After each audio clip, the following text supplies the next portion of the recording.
Hey everyone! Tonight the journey takes us across the centuries and the seas to feudal Japan, where the vast majority of people lived lives far removed from the way of the samurai and the elegance of imperial courts. These were the farmers, the craftsmen, the everyday people whose labour formed the foundation of Japanese civilization for hundreds of years. Their story deserves thoughtful exploration and genuine respect. So before settling in, please take a moment to like the video and subscribe, but only if this content genuinely resonates. And feel free to share in the comments where in the world you're joining from and what time it is there. It's always wonderful to see who's part of this community, across different places and time zones. Now, perhaps with a warm drink nearby, let's ease into tonight's contemplative journey through the daily realities of those who worked the land in feudal Japan. When modern minds picture historical Japan, certain images typically emerge.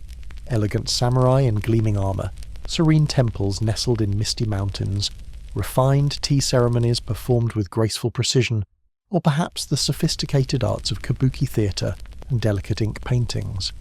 These elements certainly existed and represented important aspects of Japanese culture. However, they belonged to a very small segment of society, perhaps 5 to 10% of the population at most. The remaining 90% or more lived entirely different lives. These were the common people, the farmers who tended rice paddies from dawn until dusk, the craftsmen who created the tools and goods that made civilization possible, the labourers who built roads and maintained infrastructure. Their world was one of constant work, strict social limitations, and daily challenges that few in the modern era can truly comprehend. Feudal Japan operated under a rigid social system that determined nearly every aspect of existence from the moment of birth.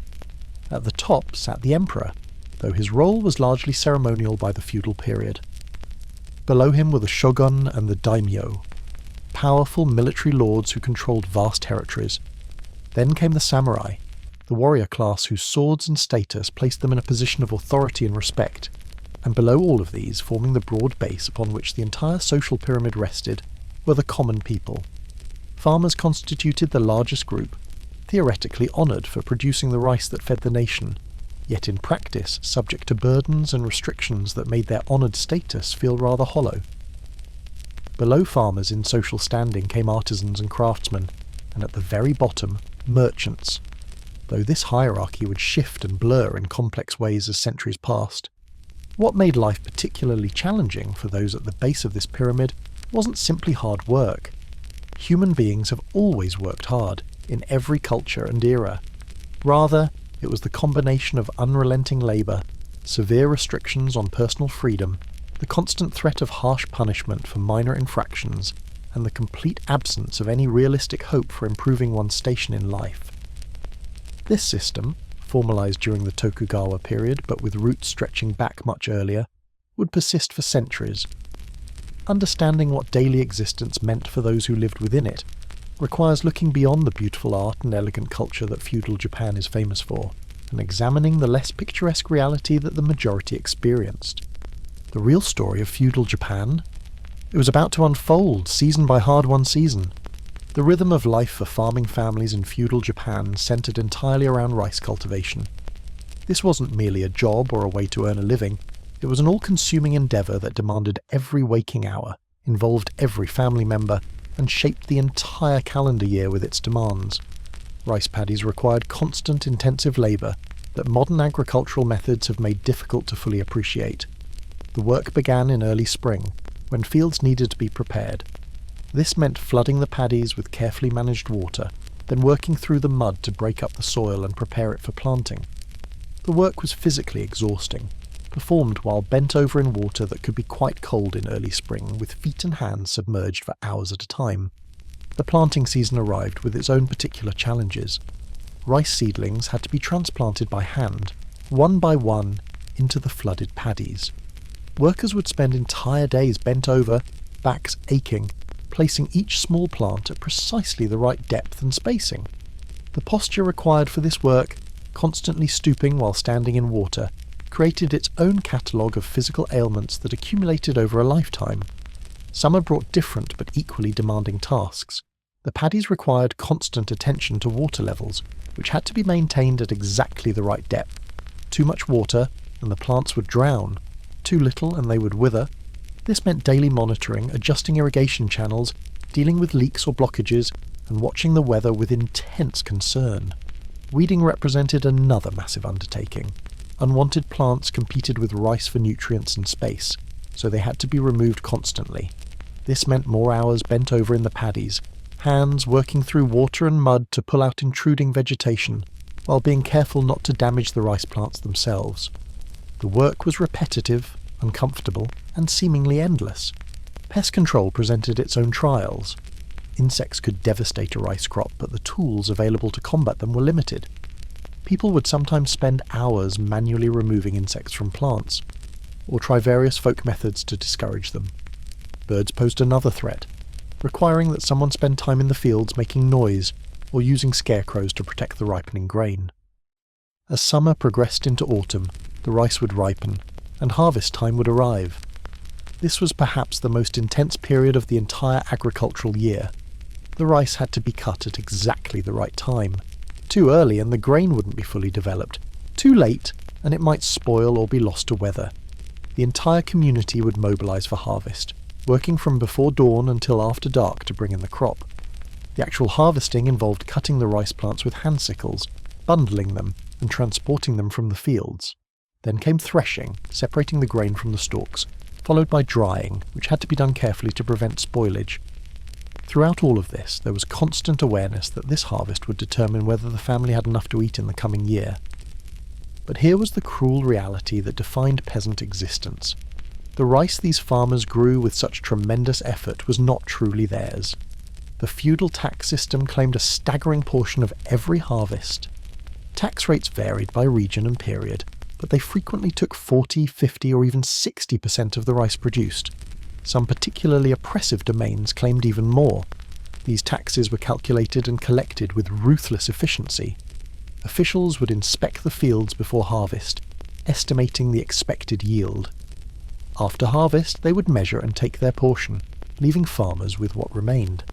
The system operated on the principle that farmers should be left with just barely enough to survive until the next harvest. Enough to live, but not enough to accumulate any surplus that might allow them to improve their situation or gain independence.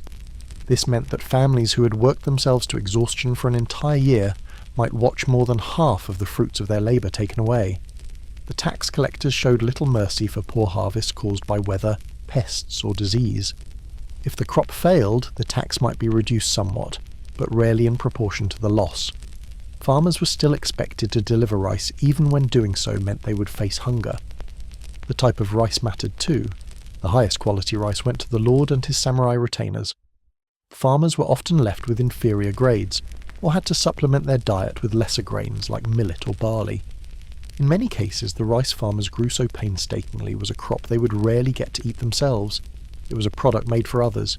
Beyond the rice tax, there were numerous other obligations. Labour service required farmers to work on roads, bridges, or castle construction without compensation. There were fees for various rights and privileges, taxes on other crops if they managed to grow any, and countless small exactions that added up to a heavy burden. The calendar itself became a source of anxiety. Every season brought its particular demands and dangers. Spring required intense preparation work. Summer meant constant vigilance and maintenance. Autumn brought the pressure of harvest and the dread of tax collection. Winter offered less field work, but brought the challenge of surviving on whatever rice remained after taxes, often supplemented by whatever else could be foraged, grown in small garden plots, or preserved from the previous seasons. Weather represented a constant source of worry. Too much rain could flood the paddies at the wrong time, drowning plants or making work impossible. Too little rain meant drought and crop failure. Typhoons could devastate fields just before harvest. A late frost might damage seedlings. Unusual heat or cold could affect development. Every weather pattern was watched and worried over, because the family's survival depended on factors largely beyond their control. The physical toll of this agricultural lifestyle was immense. Bodies wore down under the constant labour.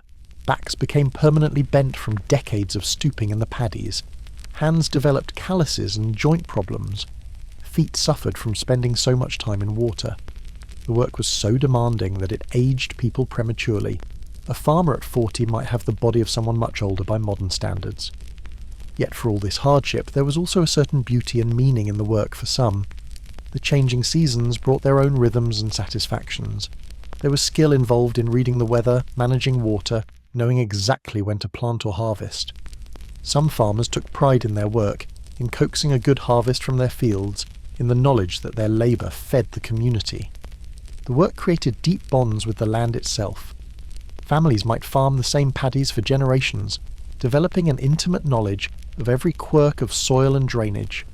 There was continuity in this, a connection to ancestors who had worked the same fields, and the hope that descendants would continue the tradition.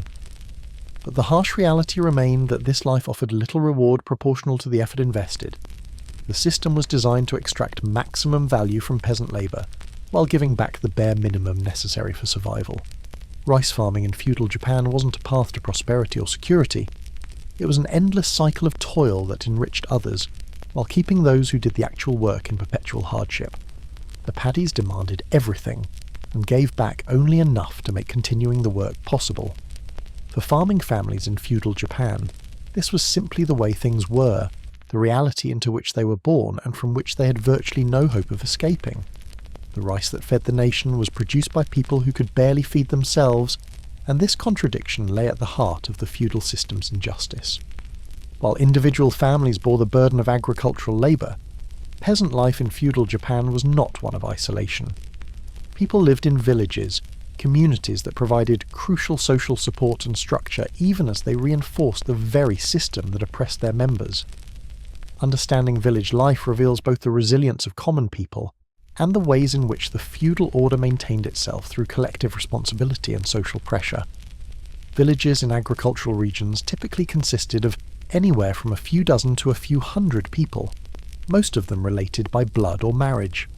Houses clustered together, often arranged along a main road or path, with the surrounding fields radiating outward. This settlement pattern created a tight-knit community where everyone knew everyone else. Privacy was minimal, and individual actions had collective consequences. The physical layout of these villages reflected the social order. The headman's house, the village leader appointed or approved by the domain authorities, was typically more substantial than others. There might be a small shrine or temple. Common facilities like wells, washing areas and meeting places served as community gathering points. The houses themselves were modest structures, built primarily from wood, bamboo and thatch. A typical peasant dwelling was far from spacious or comfortable. Most consisted of just one or two rooms with earthen floors, though some had raised wooden floor sections for sleeping and living. The roof was thatched, requiring periodic replacement. Walls were thin, offering minimal insulation against summer heat or winter cold. Windows were small openings that could be covered with wooden shutters or paper screens, but not sealed in any weather-tight way. Inside, furnishings were minimal and functional. Straw mats might cover portions of the floor, a hearth provided heat, and a place for cooking, though the smoke it produced would simply filter up through the thatch, leaving everything with a smoky smell and coating surfaces with soot. Storage areas held tools, seeds, and whatever food supplies the family managed to keep after taxes. Privacy within these small spaces was essentially non-existent. Extended families lived together, grandparents, parents, children, sometimes unmarried aunts or uncles, all sharing the limited space. Personal possessions were few, clothing was minimal, perhaps 2 or 3 garments per person, practical work clothes made from rough hemp or cotton, mended repeatedly until they could be mended no more. The village operated under a system of collective responsibility that was both protective and oppressive. Villages were organised into groups of households, typically 5 to 10 families, that bore shared liability for taxes and obligations. If one family couldn't meet its tax burden, the others in the group had to make up the difference. This created strong social pressure to meet obligations and profound consequences for failure. This collective responsibility system meant that villages had to work together, coordinating agricultural activities, helping neighbours in times of particular need, and maintaining the infrastructure upon which all depended. It fostered cooperation and mutual support in many ways. If a family faced an emergency, a death, an injury, a house fire, neighbours would help, knowing they might need similar assistance someday. But it also meant that individual freedom was severely constrained. A person couldn't simply make independent decisions without considering how they would affect the larger group. The community policed its own members, not primarily out of malice, but out of self-preservation. Someone who failed to do their share of work, who caused trouble with authorities, or who otherwise threatened the group's stability, would face social censure and pressure to conform. Village headmen held considerable power within this system. These individuals, typically from somewhat better-off farming families, served as intermediaries between the villagers and the samurai authorities. They were responsible for collecting taxes, organising labour service, maintaining order, and reporting any problems to the domain officials. A good headman might advocate for the village and provide stable leadership. A bad headman might abuse their position or show favouritism, but even good headmen were ultimately agents of the system that kept peasants subordinate. The headman was assisted by other village officials, sometimes an elder council, sometimes officials responsible for water management, religious observances or other specific duties. These positions came with a bit of status, but also with burdens, as they required time and often put the person in the uncomfortable position of enforcing unpopular rules or quotas. Village meetings addressed communal concerns, when to begin planting, how to allocate water resources, how to handle disputes, how to organise festivals or communal labour. These meetings provided a limited form of self-governance, allowing villagers some voice in local affairs. However, the scope of what could be decided was narrow, constrained by the mandates from higher authorities that couldn't be questioned or changed. Disputes between villagers were generally handled internally when possible. The village tried to resolve conflicts through mediation, with elders or the headman helping to find solutions. This was preferable to involving samurai authorities, which could bring unwelcome attention and potentially harsh consequences.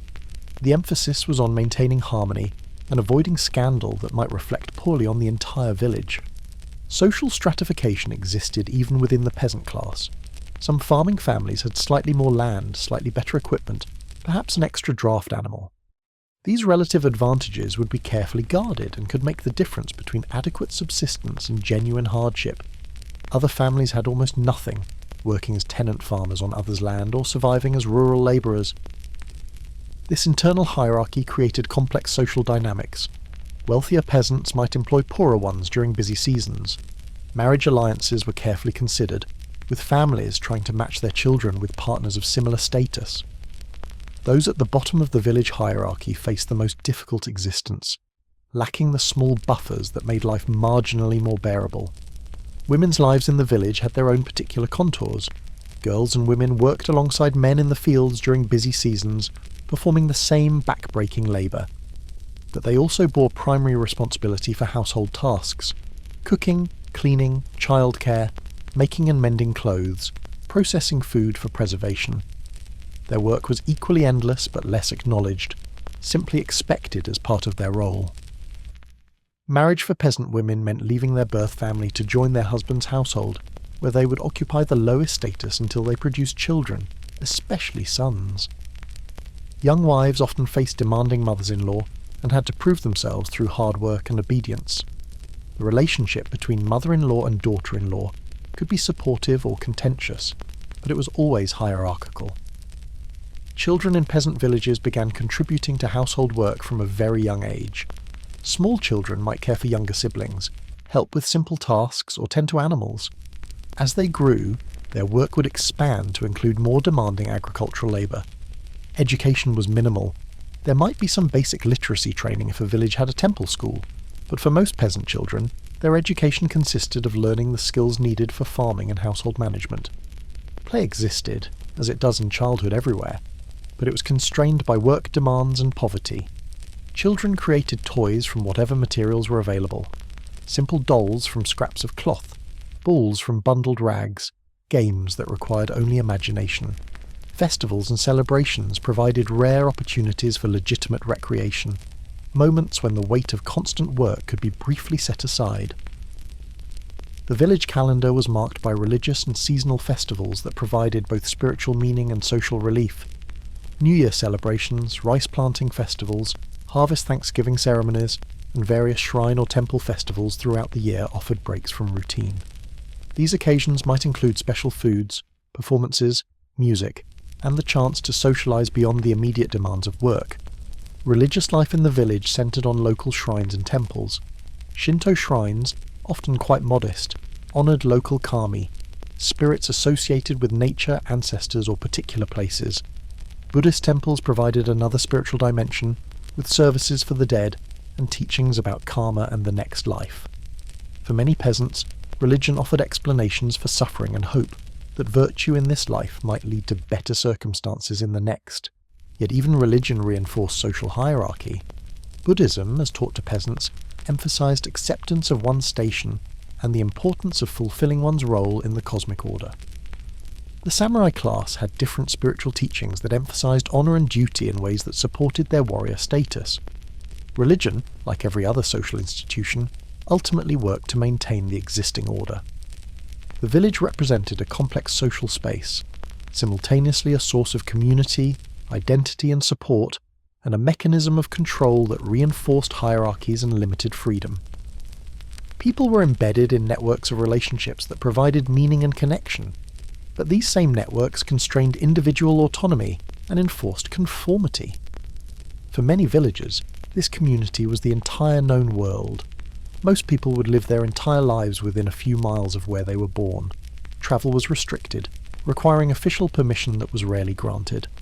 The village, with all its limitations and demands, was home in the fullest sense, the place where life unfolded, where relationships were formed, where generations of one's ancestors had lived, and where descendants would continue after one was gone. This rootedness had both comfort and confinement embedded within it. The village provided identity and belonging, but it also meant there was no escape from the watchful eyes of neighbours, no opportunity to reinvent oneself somewhere new, no chance to pursue a different life path than the one predetermined by birth. The community that sustained people through hardship also kept them locked in place within an unchanging social order.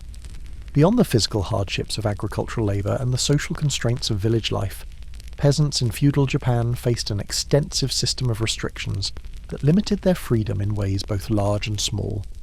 These regulations, enforced with varying degrees of strictness across different domains and time periods, served to maintain the social hierarchy and ensure that those at the bottom remained there. Travel restrictions represented one of the most fundamental limitations on peasant freedom. The Tokugawa shogunate established a system of checkpoints along major roads, particularly those leading to and from Edo, modern Tokyo. These barriers controlled the movement of people, requiring travellers to have official documents explaining their purpose and granting permission for their journey. For common people, obtaining such permission was difficult. The authorities assumed that peasants had no legitimate reason to travel. A farmer's place was on the land, working the fields that fed the domain. Leaving one's village required compelling justification, perhaps travelling to visit a sick relative, conducting business on behalf of the village headman, or making a pilgrimage to a particularly important religious site. Even when permission was granted, the journey itself presented challenges. Checkpoints would examine documents carefully. Guards were particularly vigilant about preventing women from leaving domains and weapons from entering, part of the system designed to prevent daimyo from rebelling. A peasant travelling without proper documents faced severe punishment, imprisonment, beating, or even execution in serious cases. This restriction on movement had profound implications. It meant that peasants were essentially tied to their birthplace. The possibility of seeking better circumstances elsewhere, of trying one's fortune in a different domain or occupation, simply didn't exist for most people. Geographic mobility, which might have provided at least theoretical opportunities for improvement, was largely foreclosed. Clothing regulations dictated what peasants could wear, ensuring that social status was immediately visible. Sumptuary laws specified that common people could not wear silk, that luxury fabric was reserved for the samurai class and wealthy merchants. Peasants were restricted to hemp and cotton, and even the colours and styles of their garments were regulated. These weren't merely suggestions or social customs, they were enforceable laws. A peasant who dressed above their station could be punished. The clothing restrictions served multiple purposes.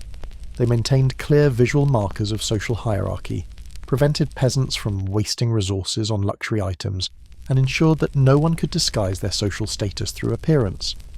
Housing faced similar restrictions. Peasants could not build homes above a certain size or with certain architectural features. The two-storey structures, elaborate gates, and aesthetic details that marked samurai residences were forbidden to common people. Even the materials used in construction might be regulated, with certain types of roofing or building techniques reserved for higher classes. These architectural restrictions meant that peasant dwellings remained small, simple, and clearly distinguishable from the homes of those with higher status. Like clothing regulations, they served to make social hierarchy physically and immediately apparent in the built environment. Diet was heavily regulated, both formally and by economic reality. Laws in many domains prohibited peasants from eating rice, despite being the ones who grew it. The rice they produced was too valuable. It served as currency and as the basis for samurai stipends. Peasants were expected to subsist on cheaper grains like millet, barley or buckwheat, supplemented with vegetables and occasional fish. Even the way food could be prepared faced restrictions. Elaborate cooking methods, certain ingredients, and particular dishes were reserved for higher classes. A peasant family couldn't simply decide to celebrate with a special meal using forbidden ingredients or methods. Doing so would be transgressing their proper station and could bring punishment. The possession of weapons was absolutely forbidden to peasants. The famous sword hunt policies of the late 16th century had disarmed the peasant population, removing any means by which they could offer physical resistance to samurai authority. Even tools that could potentially be used as weapons might face restrictions or regulation. This disarmament was both practical and symbolic. Practically, it ensured that the samurai class held a monopoly on organised violence, and that peasant uprisings would face poorly armed resistors. Symbolically, it marked the absolute distinction between the warrior class, whose defining characteristic was the right to bear arms, and the farmer class, whose role was to produce food and accept protection from above. Family life and personal relationships faced interference as well. Marriage required approval, generally from the village headman and sometimes from domain authorities. The authorities wanted to prevent marriages that might lead to population movement or land consolidation in ways that complicated tax collection. Divorce, while possible, also required official involvement and approval. Even the number of children a family could have might face informal pressure. In times of particular hardship, there existed the terrible practice of mabiki, literally thinning out, a euphemistic term for infanticide. When families simply couldn't support additional children, when another mouth to feed would push everyone to starvation, this desperate measure occurred. While not officially sanctioned, authorities sometimes tacitly accepted it as a population control mechanism. Occupational mobility was virtually non-existent. A person born into a farming family was expected to remain a farmer. The son of a farmer would be a farmer. The system required stability. It needed people to stay in their assigned roles and locations. Changing occupation would have disrupted this carefully managed order. In theory, there were limited exceptions. Someone might become a servant in a samurai household, though this was rare and often temporary. A younger son might, very occasionally, be adopted into a merchant family. But these represented tiny cracks in an otherwise impermeable system. For the vast majority, the occupation of one's ancestors would be one's own occupation and that of one's descendants. Education access was severely limited for peasants. While some village schools existed, particularly those run by Buddhist temples, formal education was not widely available to common people. Literacy was not universal, and advanced education was completely out of reach. The skills a peasant needed could be learned through direct instruction and experience, so formal schooling was deemed unnecessary and perhaps even undesirable. Educated peasants might develop ideas above their station. Religious freedom existed within narrow bounds. People were required to register with a Buddhist temple as part of a system designed to root out Christianity, which had been banned after a period of tolerance. This temple registration served as a form of population control and surveillance. While people could visit Shinto shrines and participate in folk religious practices, they couldn't opt out of the Buddhist temple system entirely. Political participation was completely absent for peasants. They had no voice in governance, no representation, no mechanism to petition for changes in policy, beyond begging the mercy of authorities who had no obligation to listen. The system was fundamentally autocratic, with power flowing from the top down. Peasants were subjects, not citizens, with duties but virtually no rights. Expression was constrained in multiple ways. Criticism of authorities was dangerous and could bring severe punishment.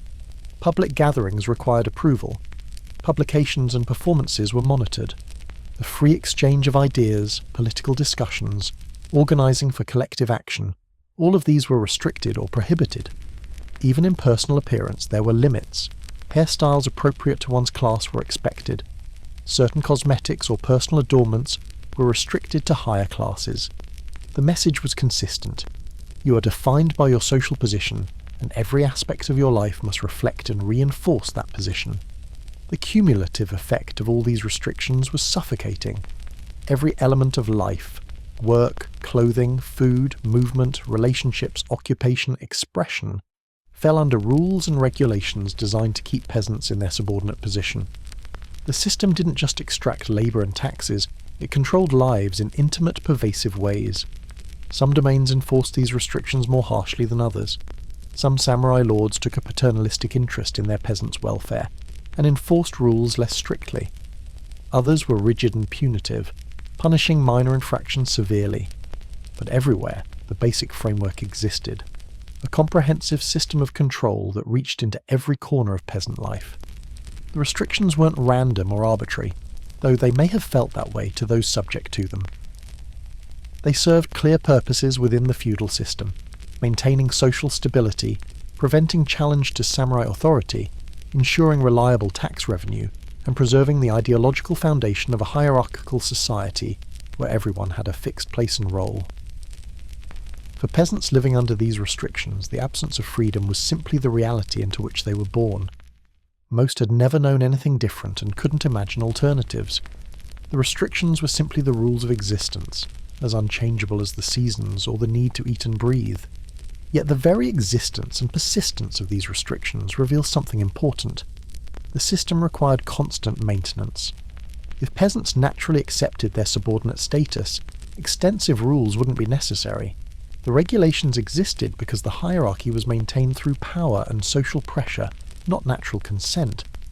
The restrictions reveal the system's essential nature: enforced inequality justified by ideology, but maintained through control.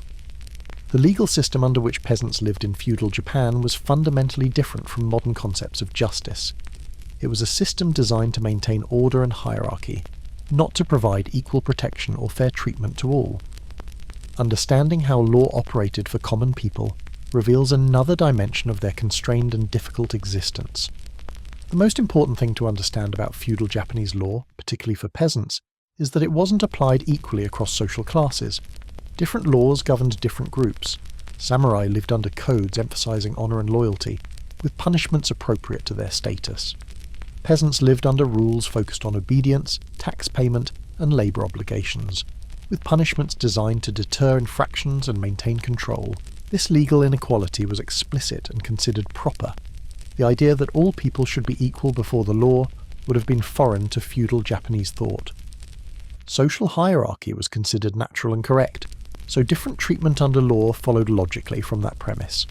For peasants, encounters with the justice system were typically occasions of dread rather than hope for fair resolution. Legal proceedings weren't designed to protect the rights of the accused so much as to discover facts and maintain order. The assumption was often that authorities were correct and commoners were at fault, unless proven otherwise. Punishments for peasant offences were harsh by modern standards. For serious crimes, theft, assault, unauthorised travel, tax evasion, disrespect to authorities, punishments could include beating, imprisonment, tattooing, which marked one as a criminal, exile or execution. These weren't merely theoretical penalties, they were regularly applied. The manner of execution varied by crime and status. Crucifixion was used for serious offences, particularly for peasant criminals. Beheading was reserved for samurai, considered a more honourable death. Burning was used for particularly severe crimes. These public executions served not just to punish the criminal, but to send a message to everyone else about the consequences of transgression. Lesser offences brought lighter but still severe punishments.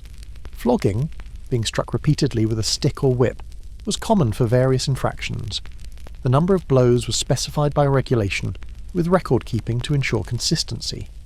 These beatings could cause serious injury or even death, and they certainly caused pain and humiliation intended to deter future misconduct. Imprisonment existed but differed from modern incarceration. Prisons were holding places rather than punishment venues.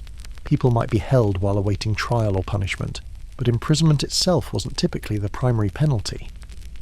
Conditions in these holding areas were grim, dark, cold, crowded, with minimal food and no sanitation worth mentioning. Torture was used to extract confessions, which were considered essential to securing convictions. The authorities believed that guilty people would eventually confess under duress, and innocent people would resist. This belief led to the use of various painful methods to compel confession. Once someone confessed, that confession was sufficient for conviction, regardless of how it had been obtained. Financial penalties represented another form of punishment, though these affected wealthy peasants more than poor ones. Fines for infractions could be substantial. For poor families already living on the edge of subsistence, even a modest fine could push them into desperate circumstances. Collective punishment meant that entire families or even entire villages might face consequences for one person's crime. If someone committed a serious offence and fled, authorities might punish their relatives. If a village failed to meet tax quotas or harboured a criminal, collective punishment might be applied. This system incentivized communities to police their own members strictly. The legal process itself offered little protection for peasants. There was no presumption of innocence. The accused had no right to representation or defence. Trials were investigations conducted by authorities, not adversarial proceedings where both sides could present evidence and arguments. The goal was to determine facts and apply appropriate punishment, not to protect the rights of the accused. Witnesses might be called, but their testimony could be compelled and might be given under threat of punishment for false statements. Evidence was evaluated by officials without established rules about what could be considered. The entire process was fundamentally autocratic, with power concentrated in the hands of those conducting the investigation and trial. Appeals were generally not possible in any meaningful sense. Once a judgment was rendered, it was final. Occasionally, a higher authority might review a case, particularly if political considerations made it significant, but ordinary peasants had no mechanism to challenge legal decisions. Pardons existed, but were grants of mercy from above, not legal remedies.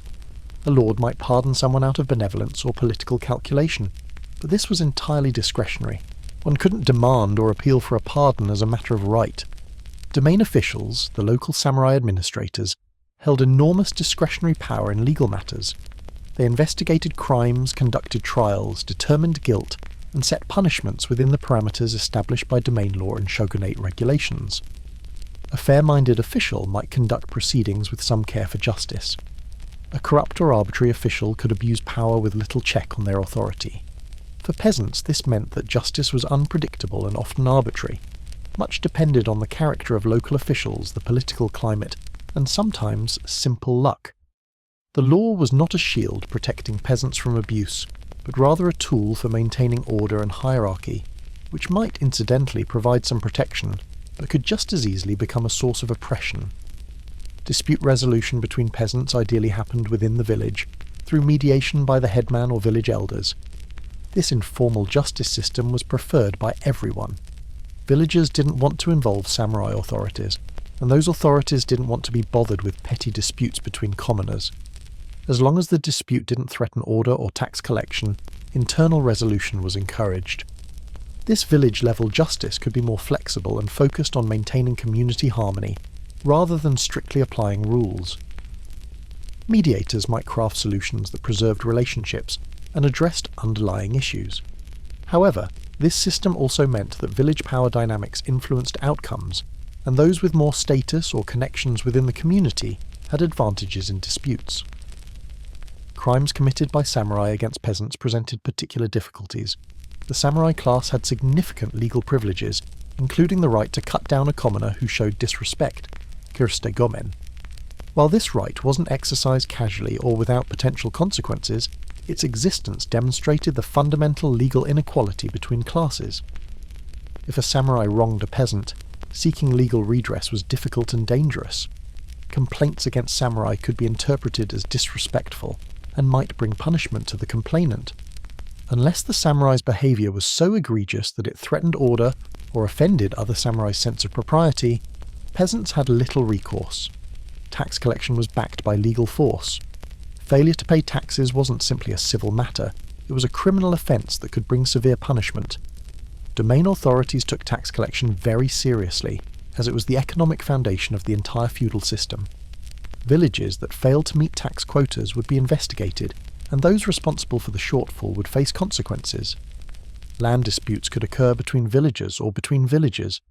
These were particularly serious because land was the basis of agricultural production and tax assessment.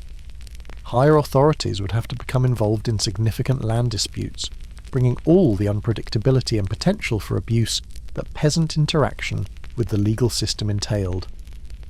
Debt was another area where legal issues arose.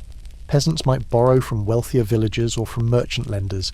If unable to repay, they might be forced into service to work off the debt, or might have to surrender land or property. While there were some limits on exploitation of debtors, the system generally favoured creditors, and poor peasants caught in debt could face a downward spiral into dependency or landlessness. Inheritance laws provided some structure but also created complications. Generally, property passed to the eldest son, with younger sons receiving smaller shares or nothing. This could create family tensions and complicated situations, particularly when the designated heir was incapable or when families had only daughters.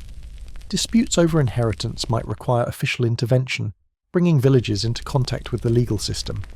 What's particularly notable about feudal Japanese law from the peasant perspective is the absence of any conception of individual rights. The language and concepts that would become central to modern legal systems, due process, equal protection, presumption of innocence, right to defence, simply didn't exist. Law served order and hierarchy, not individual justice. Some domains developed relatively detailed legal codes, but these codes were primarily concerned with procedures and punishments, not with protecting rights. They standardized how officials should handle various situations, but within a framework that assumed hierarchical relationships and unequal status. The legal system, like every other social institution in feudal Japan, reinforced and maintained the stratified social order. It wasn't a neutral arbiter, but rather a tool of governance designed to keep people in their designated places and ensure that obligations to superiors were met.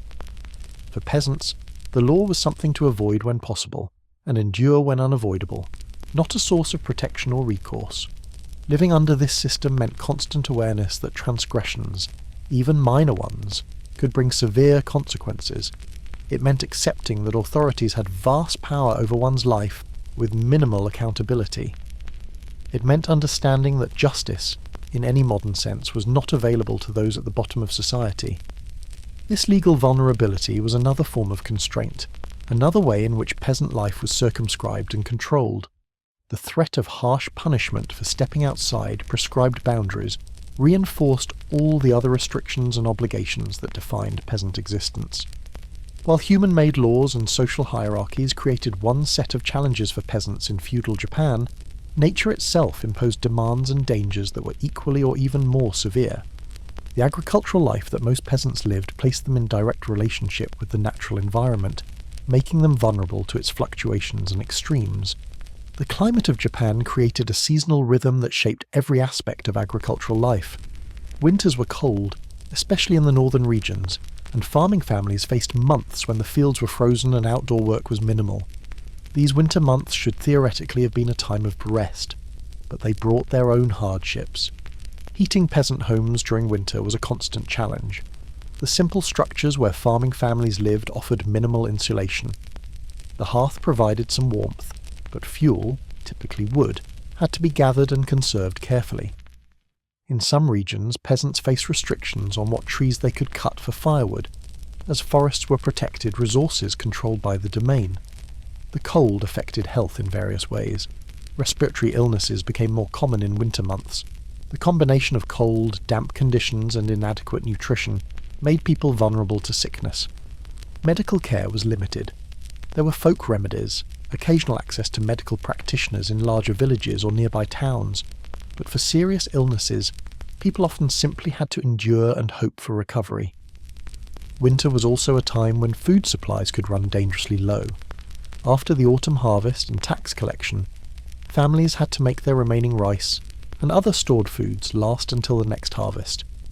If the previous harvest had been poor, or if taxes had been particularly heavy, the late winter and early spring could bring genuine hunger. Spring brought relief from cold but also intense work demands. The fields had to be prepared, and the timing was crucial. Too early, and the soil might still be too cold or wet. Too late, and the growing season would be shortened. Spring was a race against time to get rice planted while dealing with the physical exhaustion of a malnourished winter. Spring could also bring flooding. Japan's rivers, swollen with snowmelt and spring rains, might overflow their banks. While controlled flooding was necessary for rice paddies, uncontrolled floods could destroy fields, wash away homes, and ruin infrastructure. Communities had to maintain flood control systems and hope they would hold against nature's force. Summer brought its own particular challenges. The rainy season, Tsuyu, brought weeks of persistent rainfall that was necessary for rice cultivation, but could also be excessive, causing flooding or encouraging crop diseases. The humidity during this period was oppressive, making work even more physically taxing. Typhoons represented perhaps the most feared natural disaster. These massive storms could devastate fields just before harvest, destroying months of labour in hours. The powerful winds would flatten rice plants, tear roofs from homes, flood fields with seawater in coastal areas, and create chaos that could ruin an entire year's agricultural production. The arrival of a typhoon was terrifying for farming families.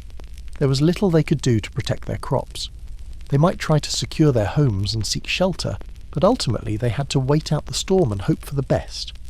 After a typhoon passed, the damage assessment would begin, sometimes manageable, sometimes catastrophic. Heat in midsummer created different problems. Working in rice paddies during the hottest part of the year, wearing the modest clothing available, with little access to cool water or shade, people faced genuine heat-related health risks. Heat exhaustion and heat stroke could occur, and the work still had to be done regardless of how uncomfortable or dangerous the conditions became. Drought, though less common in Japan's generally rainy climate, could occur, and was disastrous when it did. Rice paddies needed consistent water levels. Without adequate rainfall, and without the extensive irrigation infrastructure of later periods, a dry spell could ruin crops. Unlike floods or typhoons that came and went, drought was insidious, each day of insufficient rain adding to the cumulative threat. Autumn brought harvest, but also anxiety. The weather during harvest season was crucial. Rain during harvest could damage rice, causing it to mould or spoil. Drying the harvested rice required dry weather. An unseasonably early frost could damage crops before they were fully mature. Every day of harvest season was watched anxiously for weather changes. Beyond these seasonal patterns, various other natural challenges affected agricultural communities. Earthquakes were relatively common in Japan, and while people built with earthquake resistance in mind, a significant quake could destroy homes and infrastructure. Volcanic eruptions, though rarer, could devastate entire regions when they occurred. Pests and diseases posed constant threats. Insects could devour crops. Plant diseases could spread through fields. There were limited means of combating these problems, mostly folk methods and prayers rather than effective interventions. A bad infestation could severely reduce yields, with all the consequences that implied for tax payment and family survival. Wild animals sometimes threatened crops, or even people. Wild boars might damage fields. In some regions, bears or wolves posed dangers. Monkeys could raid fields, taking food that families desperately needed. Protecting crops from animal predation required vigilance and effort. Soil exhaustion was an ongoing concern. Without modern understanding of soil nutrition, or access to chemical fertilizers, maintaining soil fertility required careful management. Farmers used night soil, human waste, compost and other organic materials to maintain productivity, but these methods had limits. Poor soil could mean poor harvests regardless of how hard people worked. Water management extended beyond dealing with too much or too little rain. Irrigation systems required constant maintenance. Channels had to be kept clear. Water had to be allocated fairly among different paddies. Disputes over water use had to be resolved. In dry periods, water might become contentious, with villages or families competing for inadequate supplies. All of these natural challenges occurred within the context of a system that showed little flexibility for crop failures. If a typhoon destroyed half the harvest, tax collectors would reduce their demands somewhat, but not proportionally. Villages were expected to meet their obligations despite natural setbacks. This inflexibility turned natural disasters into human catastrophes, as people had to choose between paying taxes and feeding their families. The unpredictability of nature created a chronic background anxiety for farming families. A good harvest year brought relief but not security, because next year could bring disaster. This uncertainty was emotionally draining, adding psychological stress to physical hardship. Yet for all nature's challenges, there was also something meaningful about the direct relationship with natural cycles. Peasants understood weather patterns, seasonal changes, and the subtle signs in plants and animals that indicated coming changes. This knowledge was practical and necessary for survival, but it also created a deep awareness of natural rhythms and one's place within them. The Japanese cultural emphasis on appreciating nature's beauty, cherry blossoms in spring, autumn leaves, moon viewing, existed even at the peasant level, though in simpler forms than aristocratic flower viewing parties. After planting was complete, a small festival might mark the occasion. A harvest successfully brought in called for thanksgiving. These moments of recognition and celebration of natural cycles provided small spaces of meaning and beauty within the hardship. But the fundamental reality remained that nature was powerful, often capricious, and frequently harsh. Peasant life meant vulnerability to forces beyond human control, and the social system within which peasants existed offered little buffer against nature's extremes. When natural disaster struck, it was the people at the bottom of society who suffered most severely, who had the least ability to absorb the shock, and who faced the harshest consequences of crop failure or home destruction. The relationship between peasants and nature was intimate, constant, and often threatening. A relationship where survival depended on reading subtle signals, working with relentless energy, and accepting that sometimes, despite everything, forces beyond control would bring suffering. The seasons turned, the weather changed, and farming families adapted as best they could, knowing that next year they would face the same uncertainties all over again. In the modern understanding, childhood represents a protected period of development, a time for play, learning, and gradual maturation before assuming adult responsibilities. For children born into peasant families in feudal Japan, this concept of childhood was largely absent. From the earliest ages, children were economic contributors to household survival, small labourers in a system that demanded productivity from everyone. Infancy itself was precarious. Without modern medical knowledge or sanitation, many children didn't survive their first year. Diseases that are easily preventable or treatable today, infections, nutritional deficiencies, respiratory illnesses, claimed young lives with grim regularity. A family might have 6 or 7 children born, with only 3 or 4 surviving to adulthood. This high infant mortality was simply accepted as the natural order of things. Those who survived infancy entered a world where their value was measured largely by their ability to contribute to household work. By age 3 or 4, children were expected to help with simple tasks. A small child might watch younger siblings, freeing parents and older children for more demanding work. They might help feed chickens, collect eggs, or carry small amounts of water or firewood. As children grew, their work assignments expanded. By age 6 or 7, boys and girls alike were working in the fields during busy seasons, performing tasks appropriate to their size and strength. They might pull weeds, chase birds away from crops, gather fallen grain after harvest, or help with threshing. The work was genuine labour, not make-believe or play at helping, but essential contributions to family survival. The physical demands placed on young bodies had lasting effects. Children developing while performing heavy agricultural labour, often while inadequately nourished, might not reach their full growth potential. Bones and joints stressed by constant work from young ages could develop problems. The bent backs and gnarled hands that characterised elderly peasants often had their origins in childhood labour. Education for peasant children was minimal and practical. Some villages had temple schools where basic literacy might be taught, and sons of wealthier peasant families might receive some education.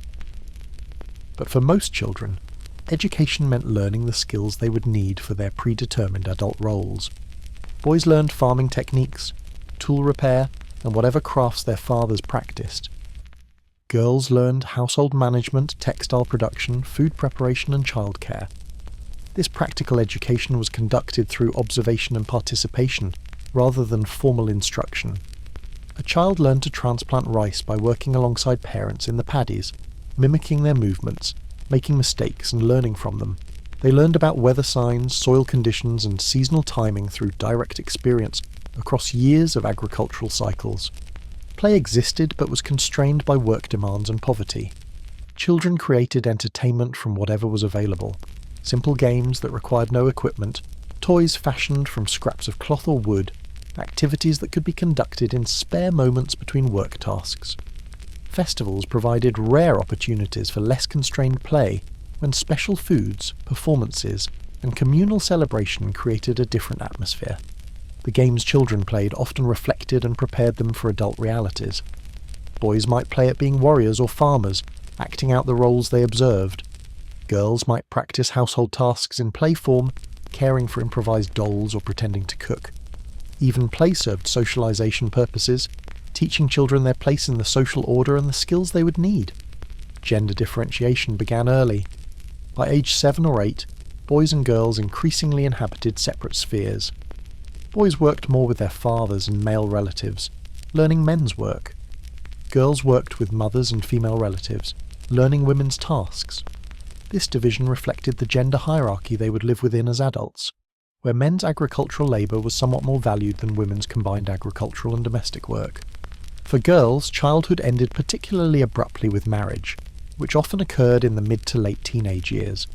A girl might go from being a daughter in her birth family, with a defined, if subordinate role, to being the lowest status member of her husband's household, subject to the authority of her mother-in-law, and expected to prove herself through hard work and childbearing. This transition carried enormous pressure, and often marked the end of whatever limited freedom childhood had allowed.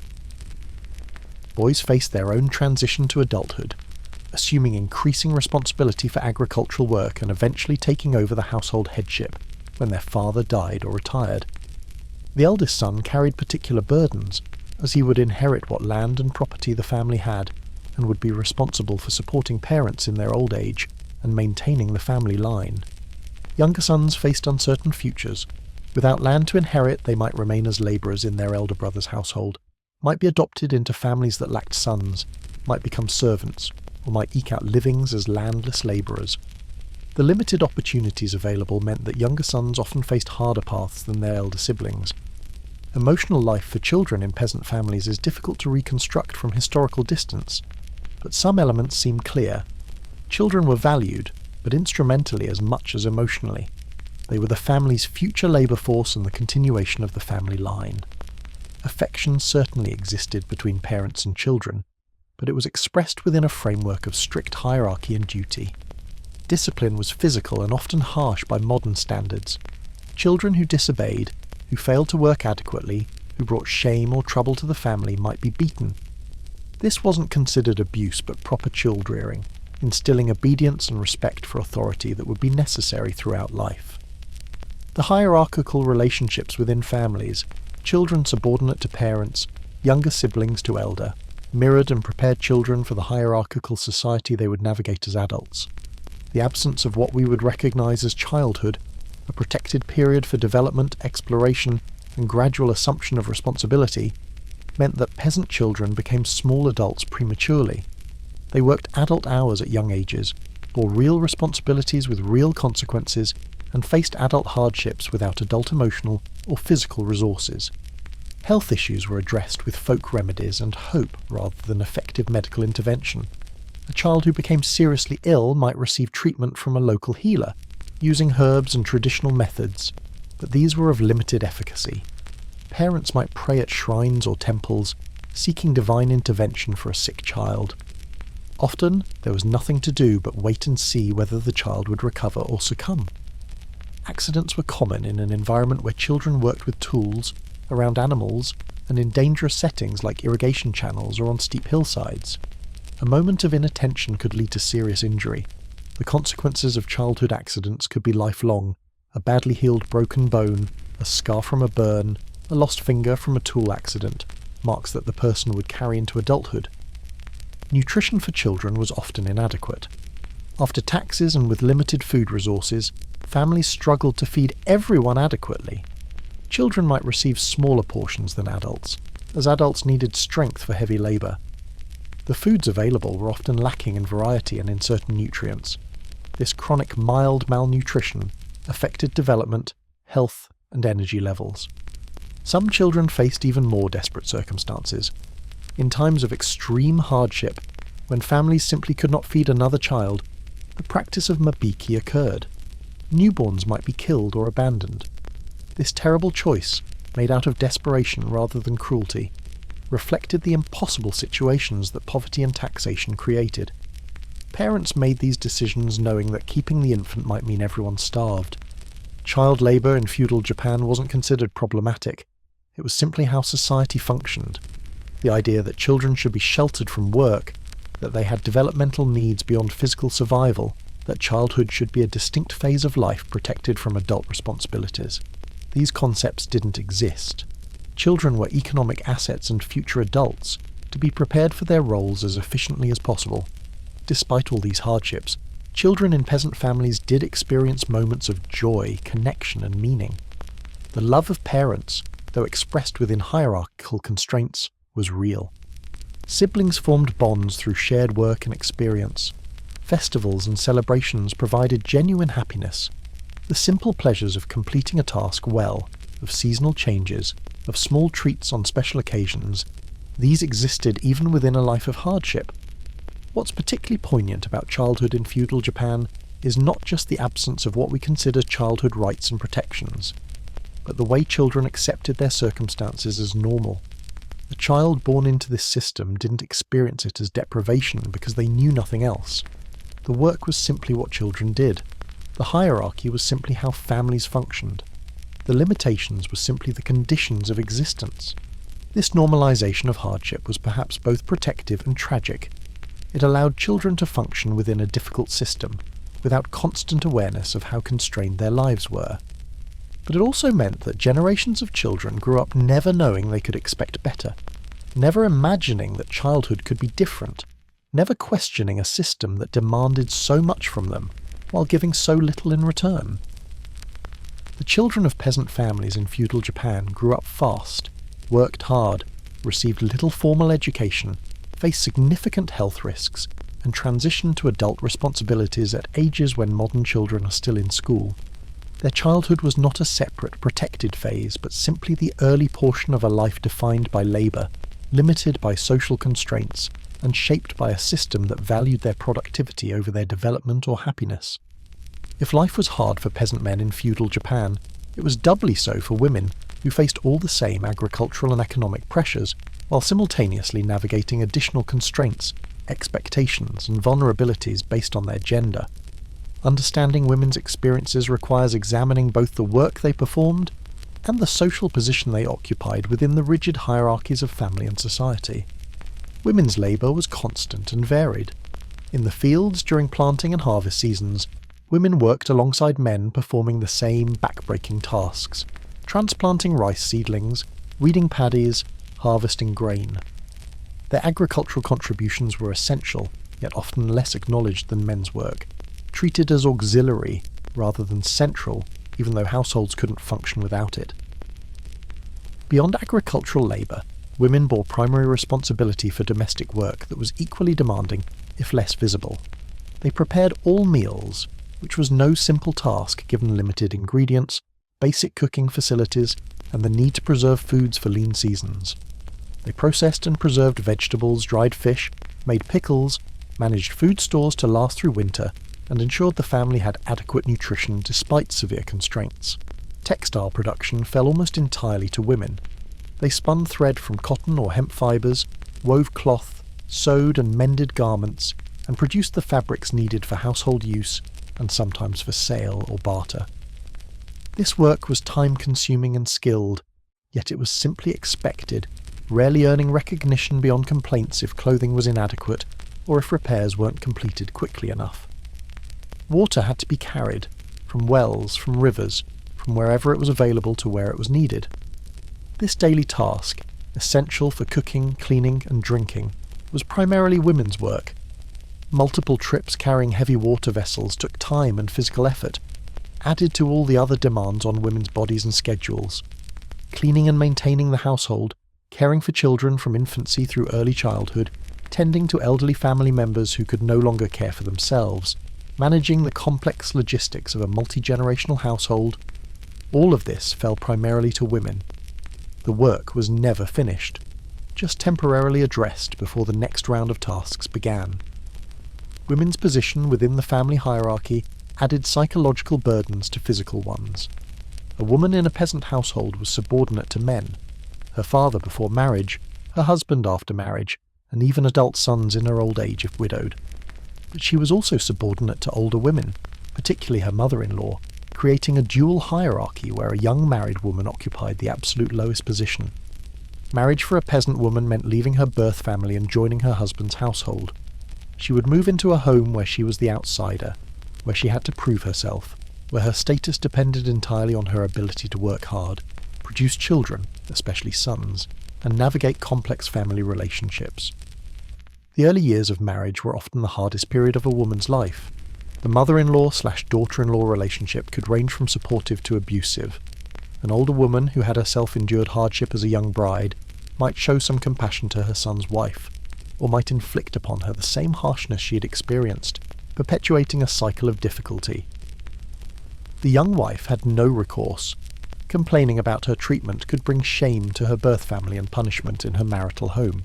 Childbearing carried enormous pressure and significant risk. A woman's primary value in her husband's family came from producing heirs, especially male heirs, to continue the family line. Failure to conceive, or bearing only daughters, could result in divorce, relegation to even lower status within the household, or the husband taking a concubine. The shame and practical difficulties of being a divorced woman sent back to her birth family were severe. Pregnancy and childbirth themselves were dangerous. Without modern medical care, maternal mortality was significant. Women died from infections, hemorrhages, and complications that would be easily treatable today. Those who survived might suffer lasting health effects from repeated pregnancies and difficult births. The physical toll of bearing multiple children while continuing to perform heavy labour aged women rapidly. Infant and child care fell primarily to mothers and older female children, even while other work continued. A woman might carry an infant on her back while working in the fields, tend to a sick child during brief breaks from household tasks, or wake repeatedly during the night to care for children while still needing to rise before dawn for the next day's work. As women aged and daughters-in-law entered the household, their position could improve. An older woman who had survived to see sons married and grandchildren born gained status as a mother-in-law and grandmother. She might finally have some authority, some respect, some ability to direct younger women's labour, rather than performing the most demanding tasks herself. But this improvement came only after decades of subordination and hardship, and only for women who survived long enough to see it. Widowhood presented particular difficulties. A widow might be allowed to remain in her deceased husband's household, living on the margins and dependent on her son's goodwill. Or she might be forced to leave, returning to her birth family if they would take her in, or facing destitution if they wouldn't. A young widow might be pressured to remarry, but her options would be limited, and a second marriage often meant even lower status than the first. Women had virtually no independent legal or economic standing. Property belonged to men. A woman couldn't own land, conduct business in her own name, or make legal contracts. Her earnings from any work went to the household, controlled by male family members. If divorced or widowed without sons, a woman might find herself with no resources and no recognised right to claim any. Education for girls was even more limited than for boys. While some peasant boys might receive basic literacy training, girls rarely did. Their education was purely practical, learning the skills needed for household management and agricultural work. Reading and writing were considered unnecessary for women, potentially even problematic, as they might give women ideas above their station. Physical appearance was subject to restrictions based on class, but within the peasant class, women faced additional gender-specific limitations. Elaborate hairstyles, cosmetics, and decorative clothing were not only restricted by sumptuary laws, but also impractical given the work women performed. The ideals of beauty celebrated in upper-class contexts, pale skin, refined features, delicate hands, were impossible for peasant women whose hands were rough from work and whose skin was darkened by constant outdoor labour. Violence against women existed within a system that gave men considerable authority over female family members. A husband could beat his wife with relative impunity. particularly if he claimed she was disobedient or had failed in her duties. Legal recourse was essentially non-existent. Authorities would intervene only in extreme cases, and then often to punish the woman for provoking the violence rather than protecting her from it. Sexual vulnerability was another burden women bore. Women of the peasant class had limited protection against sexual exploitation by men of higher status. A samurai who assaulted a peasant woman faced minimal consequences. The woman and her family, meanwhile, might face shame and practical difficulties, particularly if pregnancy resulted. Within the household, young women might face unwanted attention from male relatives or household members with little ability to refuse or seek protection. The absence of reproductive control meant that women had little say over how many children they would bear. Pregnancy was a regular occurrence throughout women's childbearing years, with all the physical risks and work burdens that implied. The practice of mabiki, infanticide in times of extreme hardship, while sometimes presented as a choice, often reflected decisions made by male household heads that women had to carry out regardless of their own feelings. Women's knowledge and skills, while essential to household functioning, were undervalued because they were women's knowledge. The complex understanding required to manage a household, knowing how to preserve foods, treat common illnesses with herbs, spin and weave, manage multiple competing demands on time and resources. This was considerable expertise, but it earned little recognition or respect. In the communal life of the village, women had their own networks and relationships, spaces where they could interact with other women, share knowledge, provide mutual support. The well or washing area might serve as informal gathering spaces where women could talk, exchange information, and create community. These female networks provided some relief from hierarchy and some opportunity for genuine connection. Religious and spiritual practices offered some women a limited form of agency. Prayers for family welfare, participation in religious festivals, visits to shrines or temples, these activities were acceptable for women and provided occasions to leave the household. Some women developed reputations for spiritual sensitivity or knowledge of rituals, earning a measure of respect through this channel. Yet even religious participation was constrained. Women were excluded from certain sacred spaces, considered spiritually polluted during menstruation or after childbirth. Their religious role was generally supportive rather than central, maintaining household altars and performing daily observances rather than conducting major rituals or holding religious authority. The cumulative effect of all these constraints and burdens was exhausting. A peasant woman's life involved constant physical labour, minimal recognition, vulnerability to violence and exploitation, pressure to bear children while continuing to work, subordination within multiple hierarchies, and virtually no opportunity for education, independence, or self-determination. What makes this even more striking is that women were expected to endure all of this without complaint. The ideal woman was patient, obedient, hard-working, and selfless, always putting others' needs before her own, accepting her subordinate position without resentment, finding satisfaction in serving her family even when that service came at tremendous personal cost. Some women undoubtedly internalized these ideals and found meaning within the constraints, developing strong family bonds, taking pride in their work, and creating lives of value despite limited options. Others surely felt the weight of their circumstances more heavily, experiencing resentment, unhappiness, or despair that they had little choice but to suppress. The strength required to survive as a peasant woman in feudal Japan was remarkable. Women endured hardships that would break many modern people, maintained households under impossible conditions, bore and raised children while performing heavy labour, and navigated complex social hierarchies that gave them little power while demanding much from them. Their contributions were essential to the functioning of peasant society and to the broader feudal system. The agricultural production that fed the nation depended on women's labour. The reproduction of the peasant population depended on women's childbearing. The maintenance of households and the socialisation of children depended on women's work. Yet this essential contribution earned women little reward. Not status, not security, not freedom, not even consistent recognition. They were valued for what they could produce and reproduce, for their labour and their bodies, but not valued as individuals with needs, desires, and rights of their own.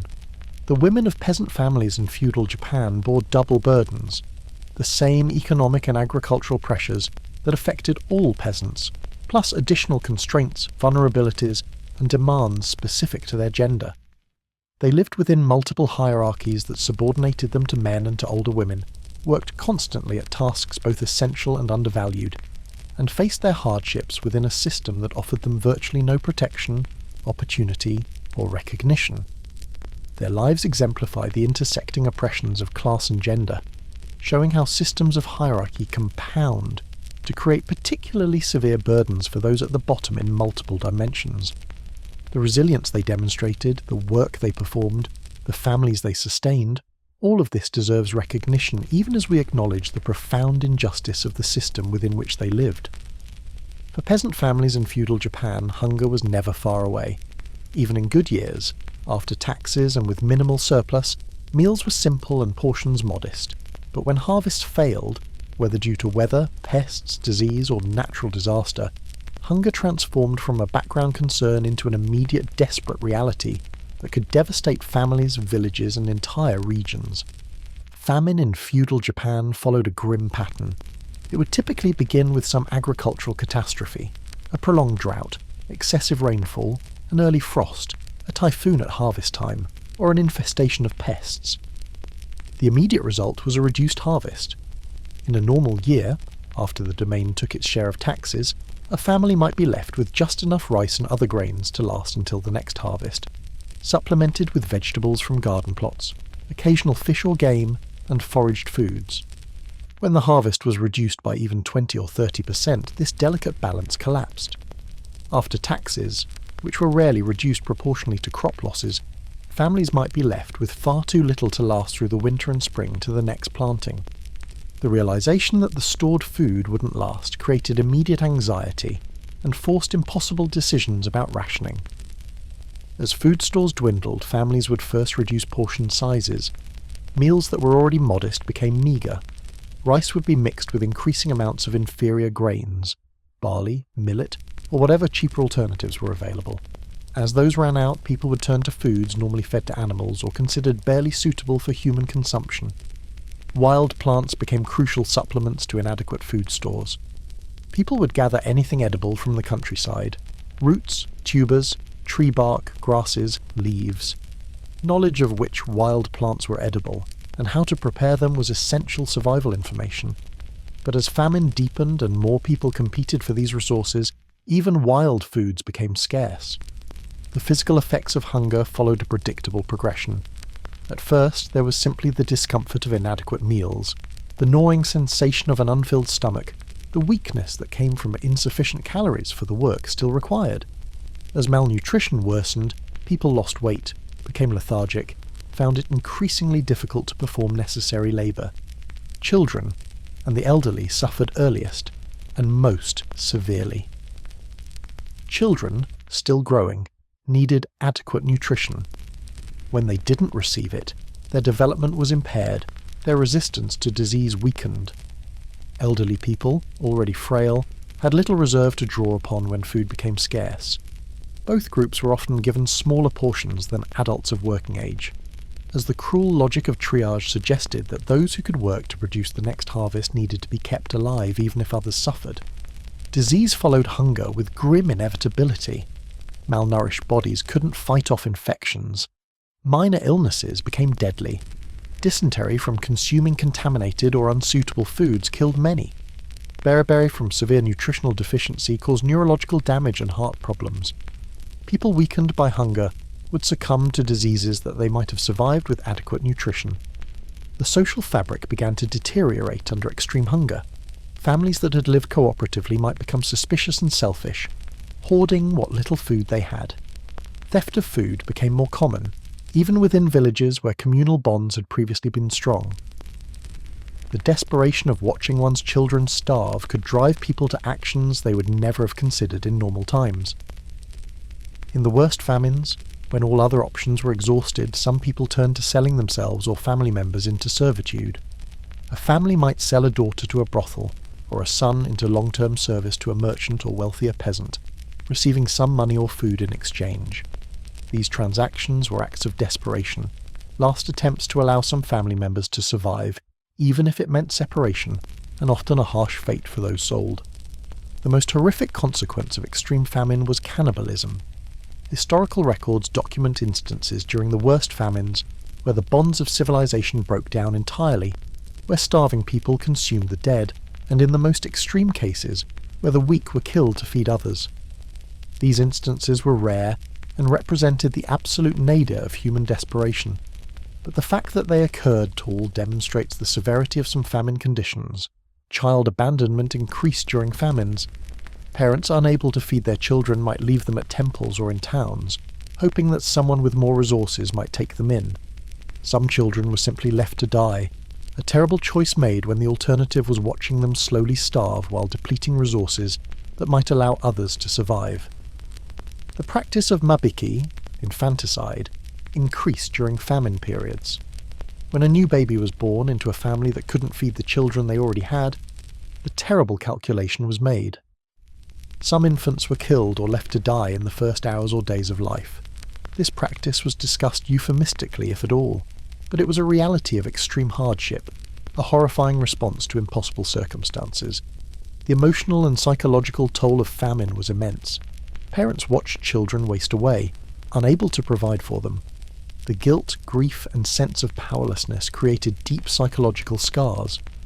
Those who survived famines carried the trauma throughout their lives, and the collective memory of famine periods shaped community attitudes and behaviours for generations. Domain authorities' responses to famine varied widely. Some daimyo showed genuine concern for their peasants' welfare, opening storehouses to distribute emergency rice supplies, organising relief efforts, reducing tax burdens. These lords understood that allowing their peasant population to die would damage long-term agricultural productivity and tax revenue. Other domain lords showed less compassion or flexibility.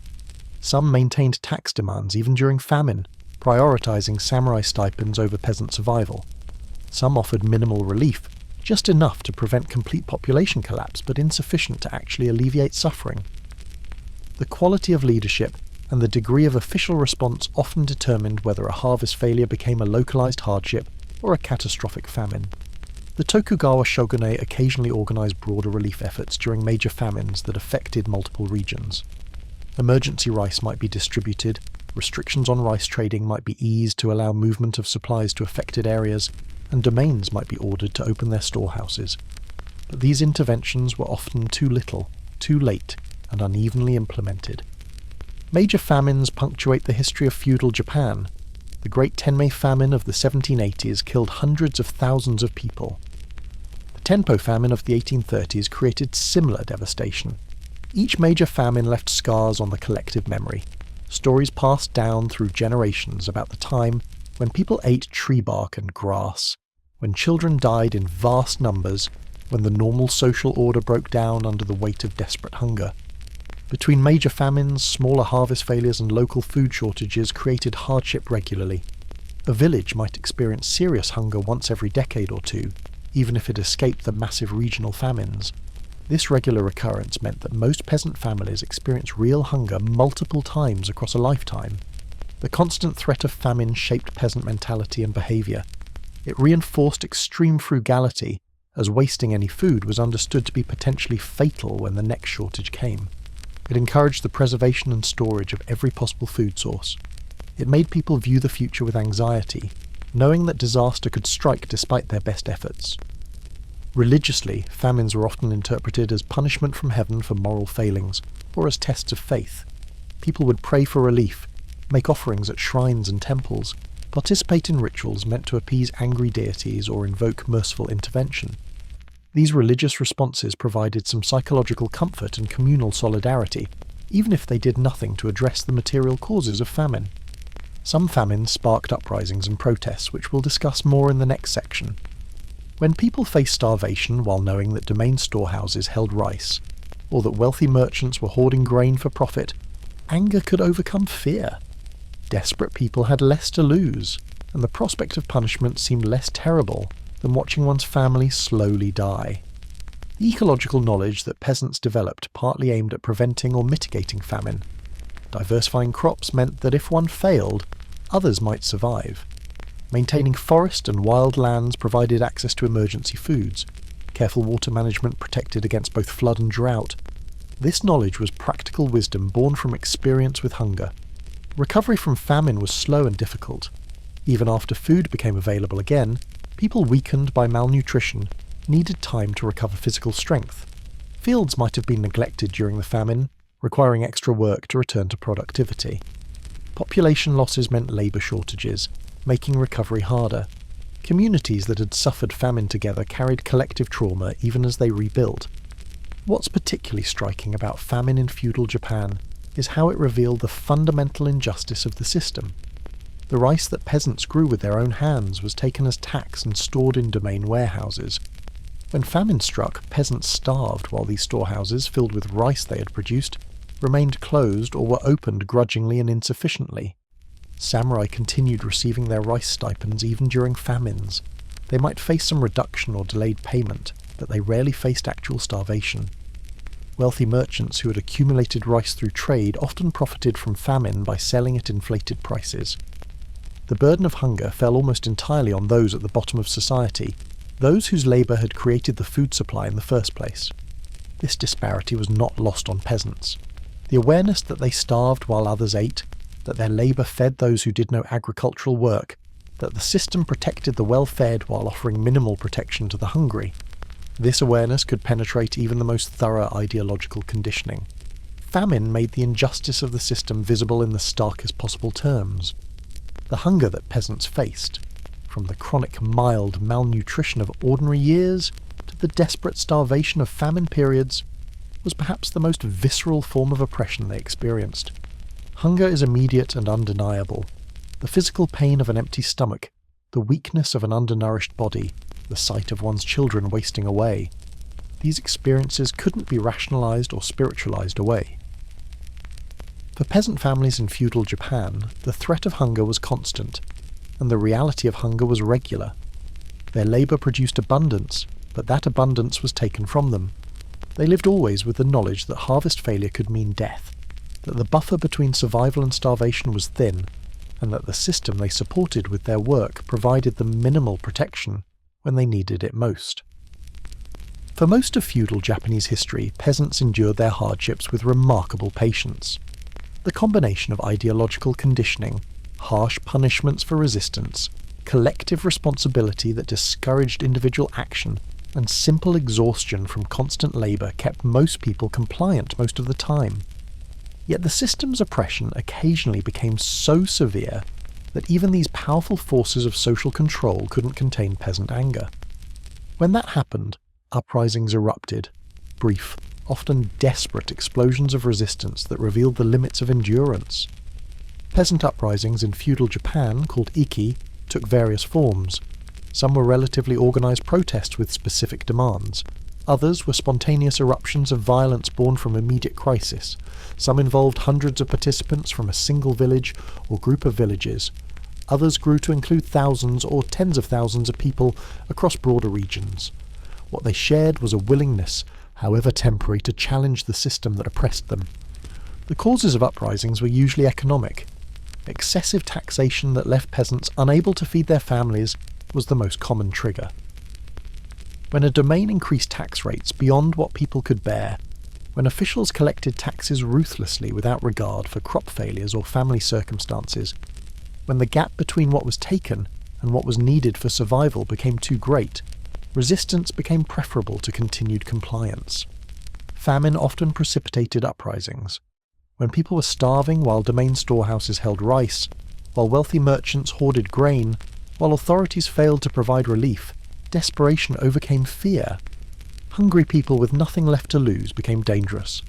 The choice between dying of starvation or dying in resistance to oppression wasn't really a choice. At least resistance offered a chance of change. Corrupt officials provoked uprisings through their abuses. When officials took bribes, showed favouritism, used their positions for personal enrichment, or treated peasants with particular cruelty, eventually the accumulated resentment might explode. A single egregious act, a brutal beating, a sexual assault, a particularly unjust judgment, could serve as the spark that ignited broader anger about systemic abuse. New policies or changes to established practices sometimes triggered uprisings. The feudal system was stable partly because it was predictable. When authorities changed the rules, introducing new taxes, altering land allocation systems, restricting traditional rights, they disrupted expectations.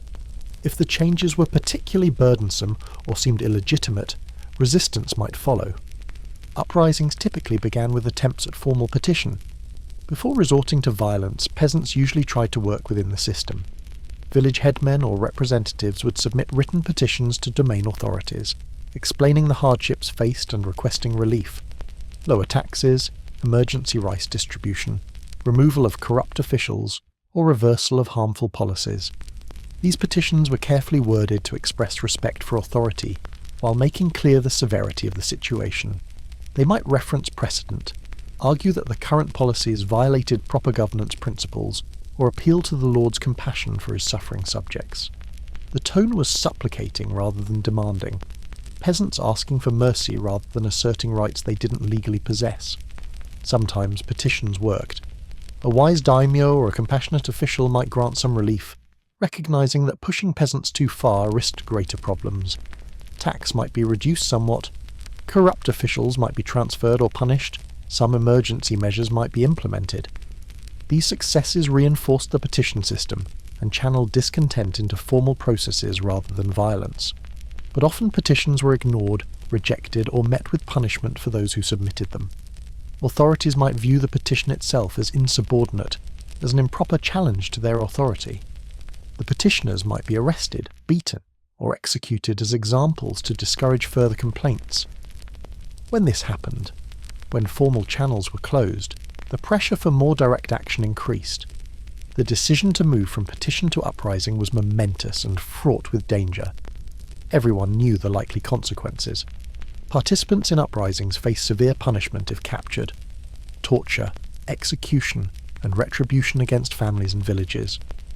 The collective responsibility system meant that even those who hadn't actively participated might suffer for their village's involvement.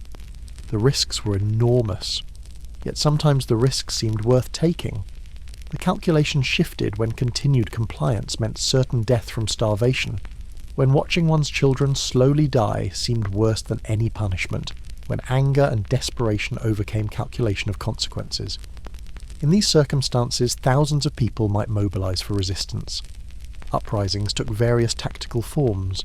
Some involved mass demonstrations, large crowds gathering at the domain capital or outside officials' residences, making their presence and displeasure known through sheer numbers.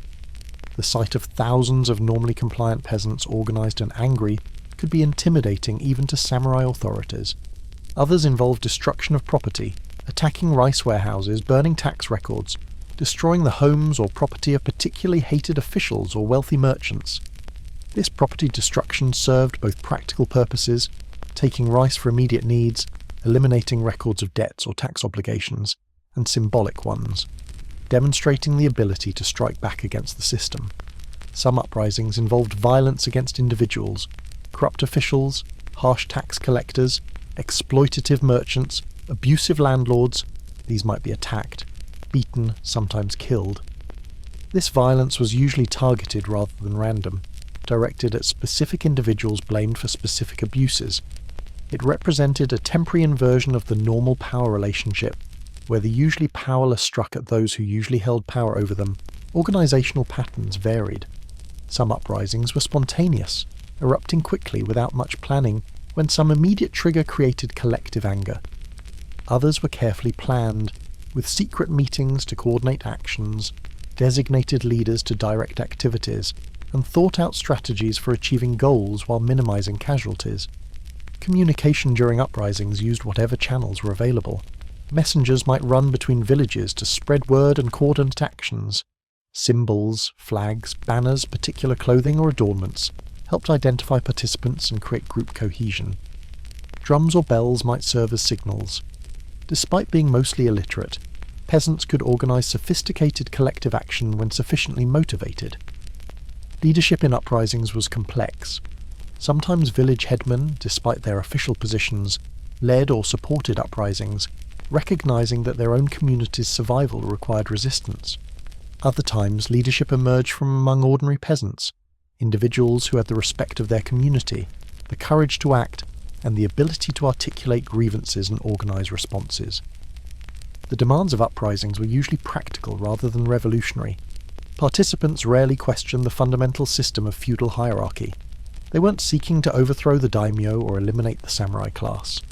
Instead, they wanted specific relief from immediate hardships, lower taxes, removal of corrupt officials, access to stored rice, cancellation of debts, or restoration of previous, less burdensome policies. This limited scope of demands reflected both practical realism and ideological limitations. Peasants understood that they couldn't fundamentally change the social system. The power disparity was too great, and alternative systems were barely imaginable. What they could sometimes achieve was temporary relief, adjustment of particularly onerous policies, or punishment of individual bad actors within the system. The response from authorities was invariably harsh once the uprising was suppressed. Ringleaders, when identified, faced execution, often public and designed to be horrific as a deterrent to future resistance. Crucifixion, burning, or other brutal methods sent clear messages about the consequences of challenging authority. Secondary participants might be imprisoned, beaten, or tattooed as criminals. Collective punishment extended beyond active participants. Villages that had supported uprisings might face increased tax burdens, loss of certain privileges, or other retaliatory measures.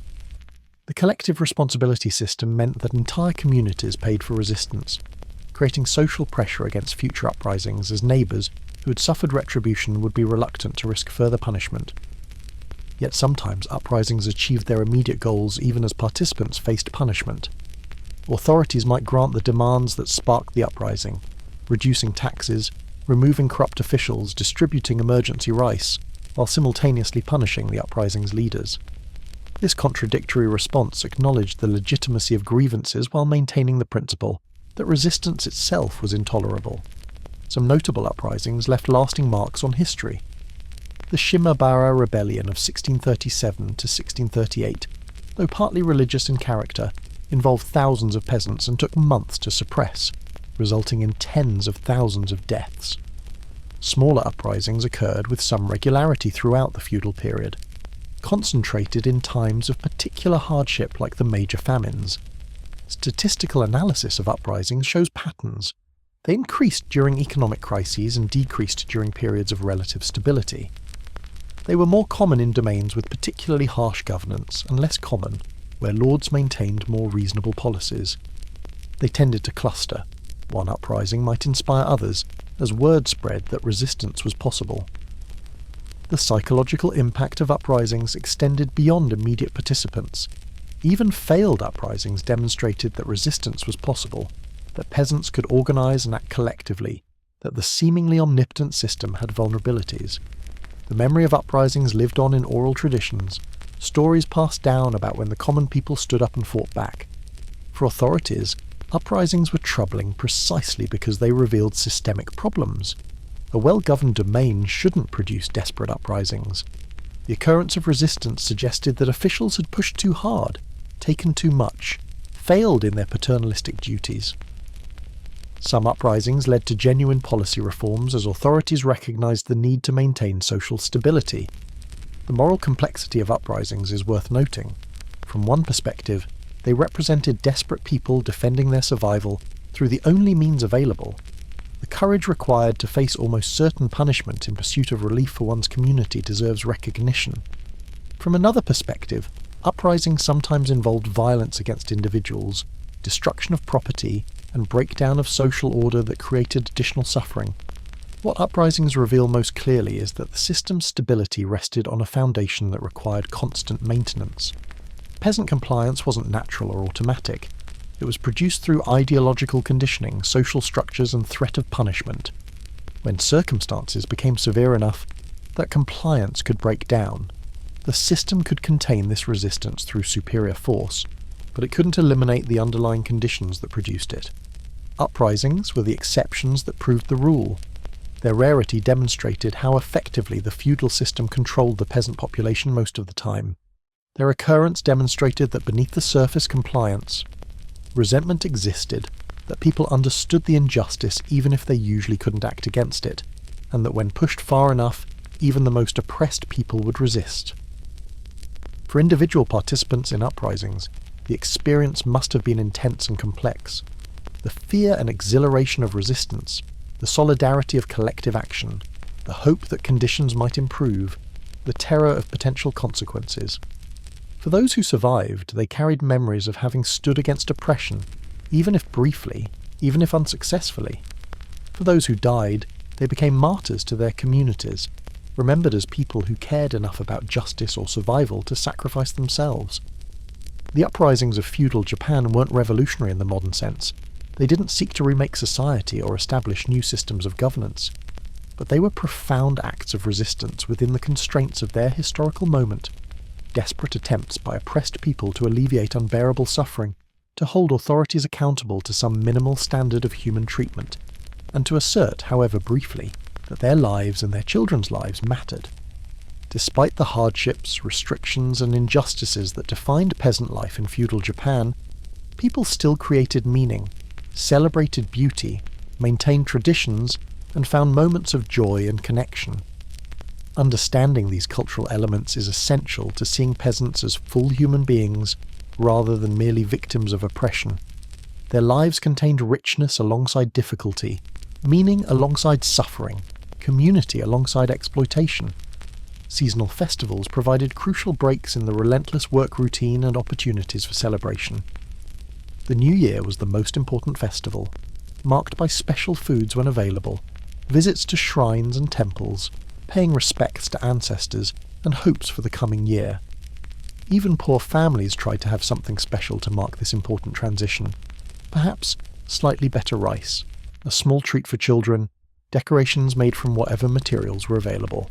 Rice planting festivals marked the beginning of the agricultural season, with rituals asking for divine blessing on the crops. Communities would gather, often at the local shrine, for ceremonies led by priests. There might be sacred dances, offerings to the kami spirits, and communal meals. These festivals served both religious and social functions, bringing the community together and marking the rhythm of agricultural life. Harvest festivals expressed gratitude for successful crops and celebrated the year's labour. After the grinding work of bringing in the harvest and before the anxiety of tax collection, there was brief space for thanksgiving and celebration. People would share special foods, perform traditional dances and music, and enjoy rare moments of leisure and abundance. The Obon festival in summer honoured ancestors, with the belief that ancestral spirits returned to visit the living. Families would clean graves, make offerings of food and incense, and participate in community dances. This festival connected present generations to past ones, maintaining bonds with ancestors and reinforcing family continuity across time. Local shrine festivals throughout the year brought communities together. Each village had its shrine to local kami, and festivals at these shrines involved processions, rituals, traditional performances, and communal gatherings. These were times when the hard divisions of work and status could soften slightly, when the community celebrated together its shared identity and spiritual connections. Music and dance existed even in peasant communities, though in simpler forms than aristocratic arts. Folk songs accompanied work, rice planting songs, grinding songs, work songs that coordinated group labour and made tedious tasks more bearable. The songs passed down through generations, carrying stories, history, and cultural knowledge in their lyrics. Traditional dances were performed at festivals, some with ritual significance, others simply for entertainment and communal bonding. The movements might be simple, the accompaniment basic, drums, flutes, voices, but the joy and connection they created were real. Even people exhausted from constant labour could find energy for dancing when rare occasions permitted. Storytelling was a crucial form of entertainment and cultural transmission. Grandparents would tell stories to children, folk tales with moral lessons, ghost stories to thrill and frighten, legends of local heroes or spirits, practical wisdom disguised as narrative. These stories required no literacy, no expensive materials, just memory and the ability to captivate an audience. Visual arts existed in peasant contexts, though not the elaborate paintings and calligraphy of the elite. People might create simple decorations for festivals, craft toys for children from scraps of wood or cloth, or make small beautiful objects from available materials. The aesthetic impulse, the desire to create and appreciate beauty, existed even in poverty. religious practice was woven through daily life. Morning and evening, families might make small offerings at the household altar, saying prayers for health, good harvests, and family welfare. Shrines and temples were visited for festivals, life transitions, and times of particular need or gratitude. Religious practice provided structure, meaning, and connection to forces beyond the immediate material struggle. Shinto practices connected people to nature and place. Local kami associated with mountains, rivers, trees, or particular locations were honoured. These practices reflected a worldview where the natural world was animated with spiritual presence. A farmer might offer thanks to the kami of the rice paddy, acknowledging the spiritual dimension of the agricultural relationship. Buddhism offered teachings about suffering, karma, and the next life.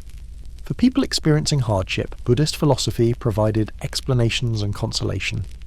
The suffering of this life could be understood as working off karma from past lives, and virtuous endurance might lead to better circumstances in future existence.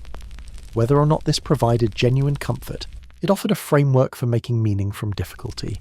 Syncretism between Shinto and Buddhism created a complex religious landscape.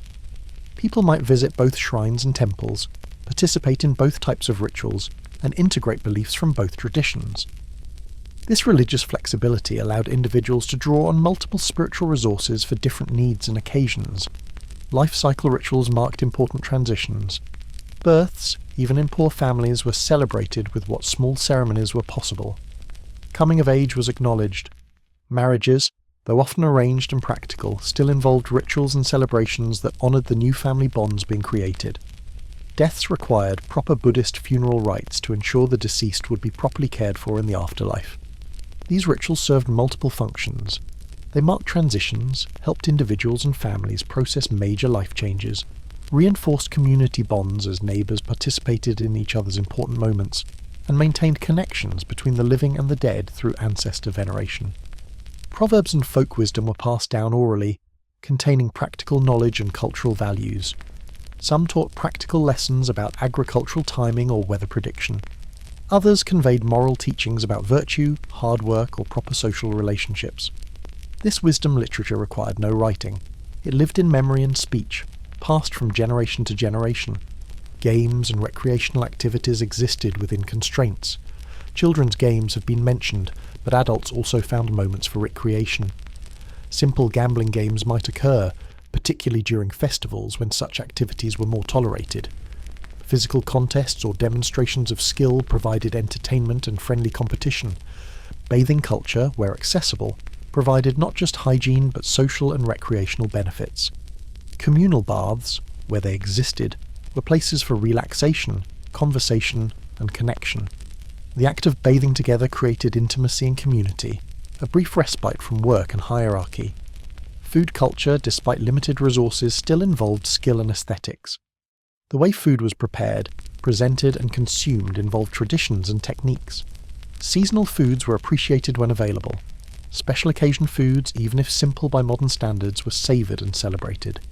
The aesthetic appreciation of food existed even within scarcity. Clothing, despite being simple and functional, still reflected cultural traditions and individual expression within narrow bounds. The way a garment was tied, small choices in colour or pattern when possible, the care taken in mending and maintenance. These represented forms of self-expression and participation in cultural traditions. Architecture, even at the peasant level, followed traditional forms and incorporated cultural knowledge.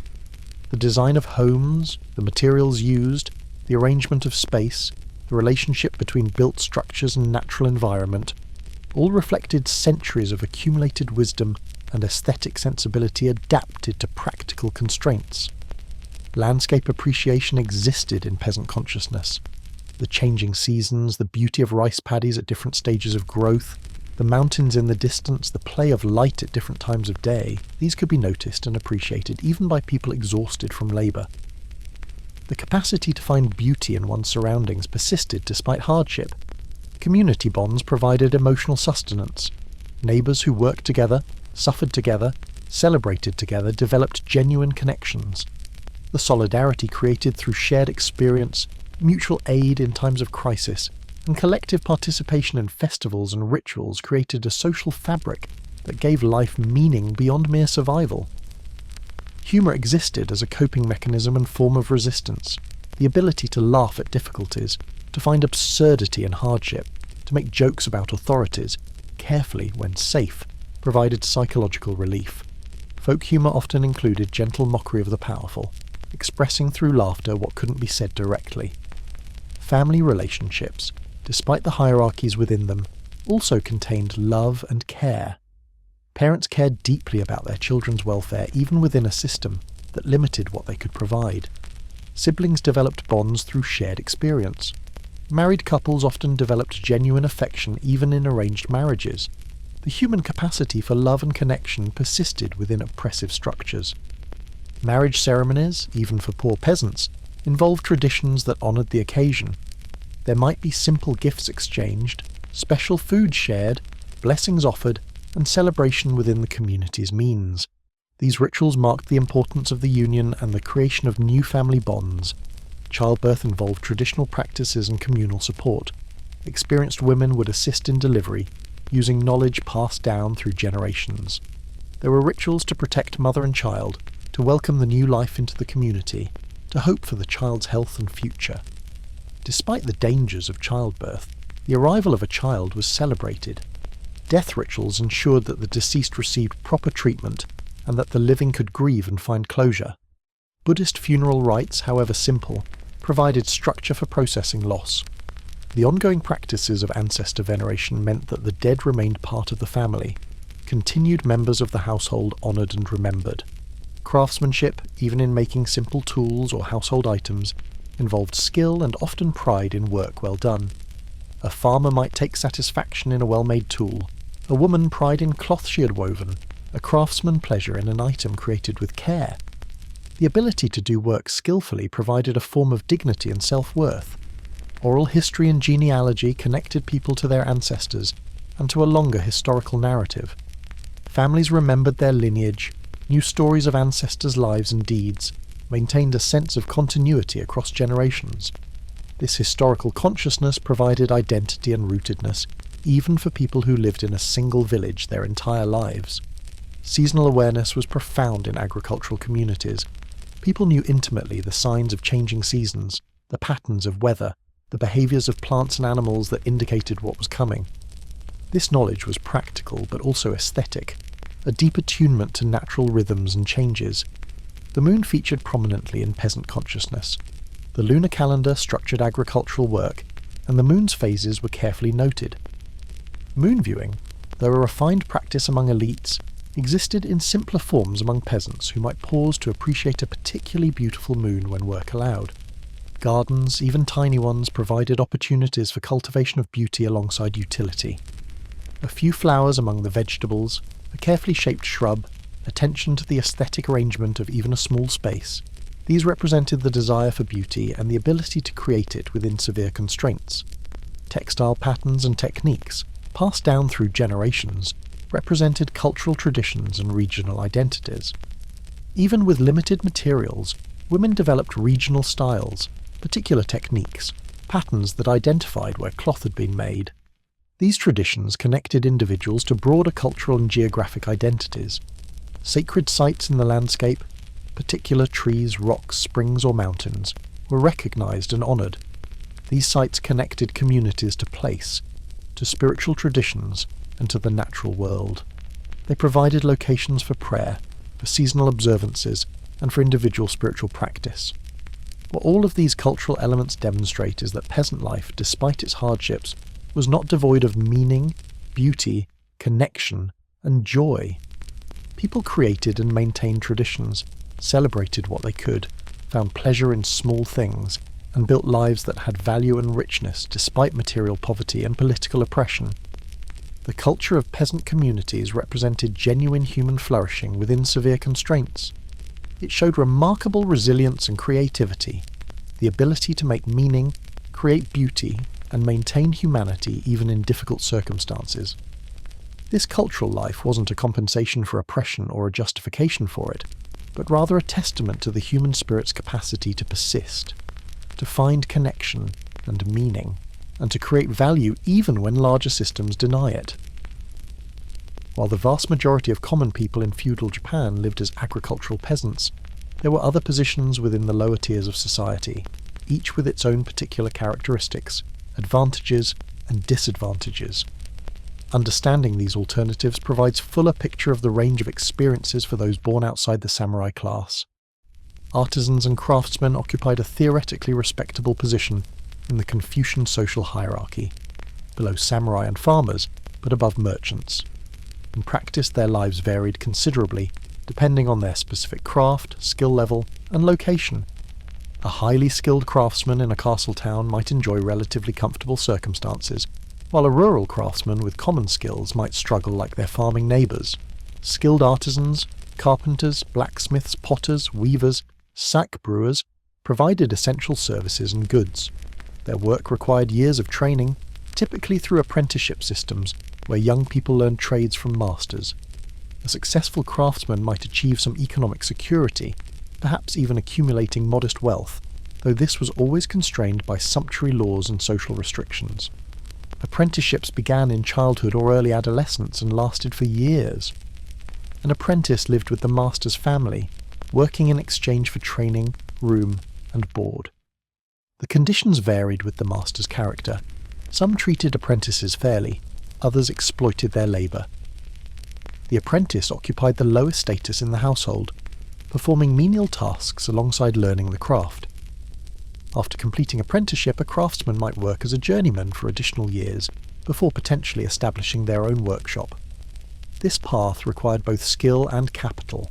Tools, materials, workspace all required investment.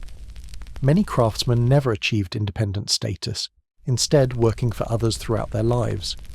Urban craftsmen often organised into guilds that regulated trade, maintained quality standards, and provided mutual support.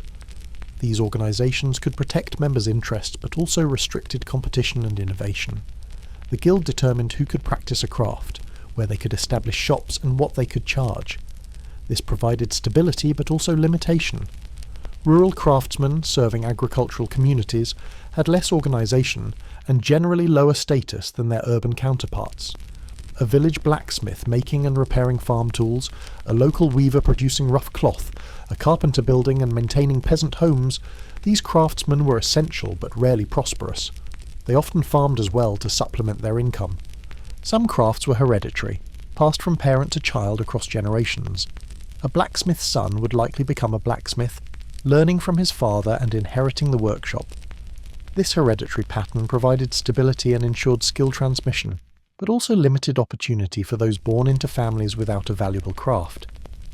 Merchants occupied the lowest position in the theoretical social hierarchy because they were seen as parasitic, profiting from others' labour without producing anything themselves. This Confucian prejudice didn't reflect the reality that commerce was essential to economic functioning.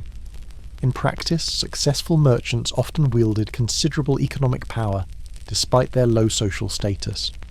Small-scale merchants and peddlers existed at the bottom of the commercial hierarchy. These individuals might travel between villages selling simple goods, operate tiny shops in rural areas, or work as intermediaries between producers and larger merchants.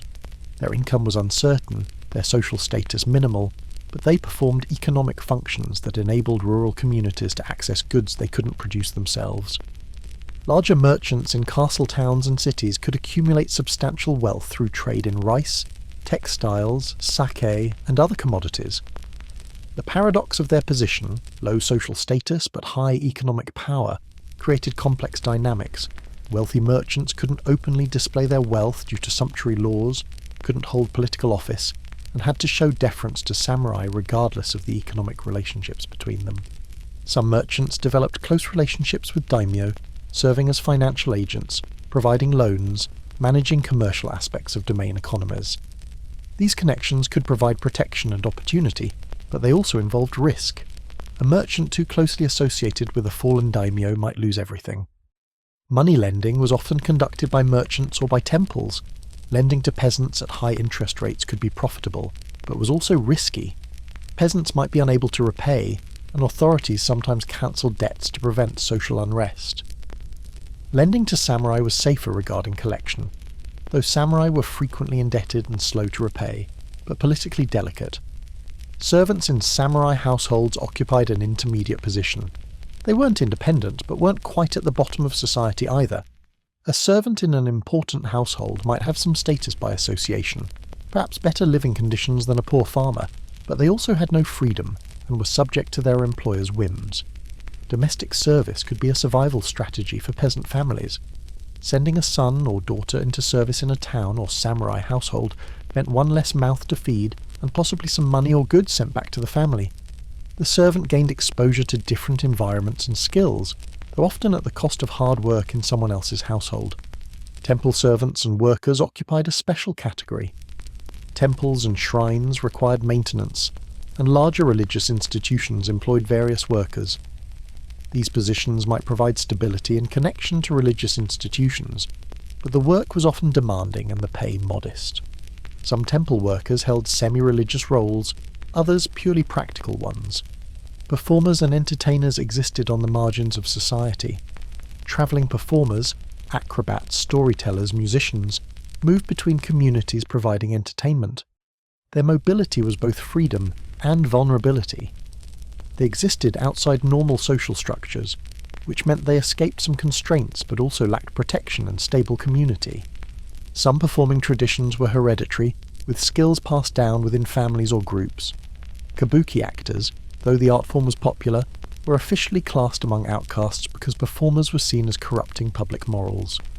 The disconnect between their cultural importance and their social status exemplified the rigidities and contradictions of the class system. Day labourers in cities and towns worked various temporary jobs, loading and unloading goods, construction, maintenance, whatever work was available. Their income was unpredictable, their lives precarious. When work was plentiful, they might survive adequately. When it wasn't, they faced real hardship. They had no land to provide subsistence and no craft to provide steady employment. Fishermen in coastal areas lived lives shaped by the sea rather than agricultural land. Their work was dangerous. Storms, accidents and drownings were regular occurrences. The catch was unpredictable, dependent on seasons, weather and luck. Like farmers, they faced heavy taxation on their catch and lived with chronic uncertainty. Fishing communities developed their own cultures and traditions, somewhat separate from agricultural villages. The rhythms of their lives followed tides and seasons of marine life, rather than planting and harvest. They had specialised knowledge of the sea, boats and fishing techniques, creating a distinct identity within the broader peasant class. Miners and those involved in extractive industries faced particularly harsh conditions. Mining for gold, silver, copper and other minerals was dangerous work, often conducted in remote mountainous areas. Accidents, cave-ins, toxic exposure, and harsh working conditions made mining one of the most difficult occupations. Some miners were convicted criminals assigned to mines as punishment, essentially a death sentence through hard labour. Others were desperately poor people who had no alternatives. The combination of danger, difficult conditions, and social stigma made mining an occupation of last resort. Salt makers along the coasts engaged in the labour-intensive work of evaporating seawater to produce salt.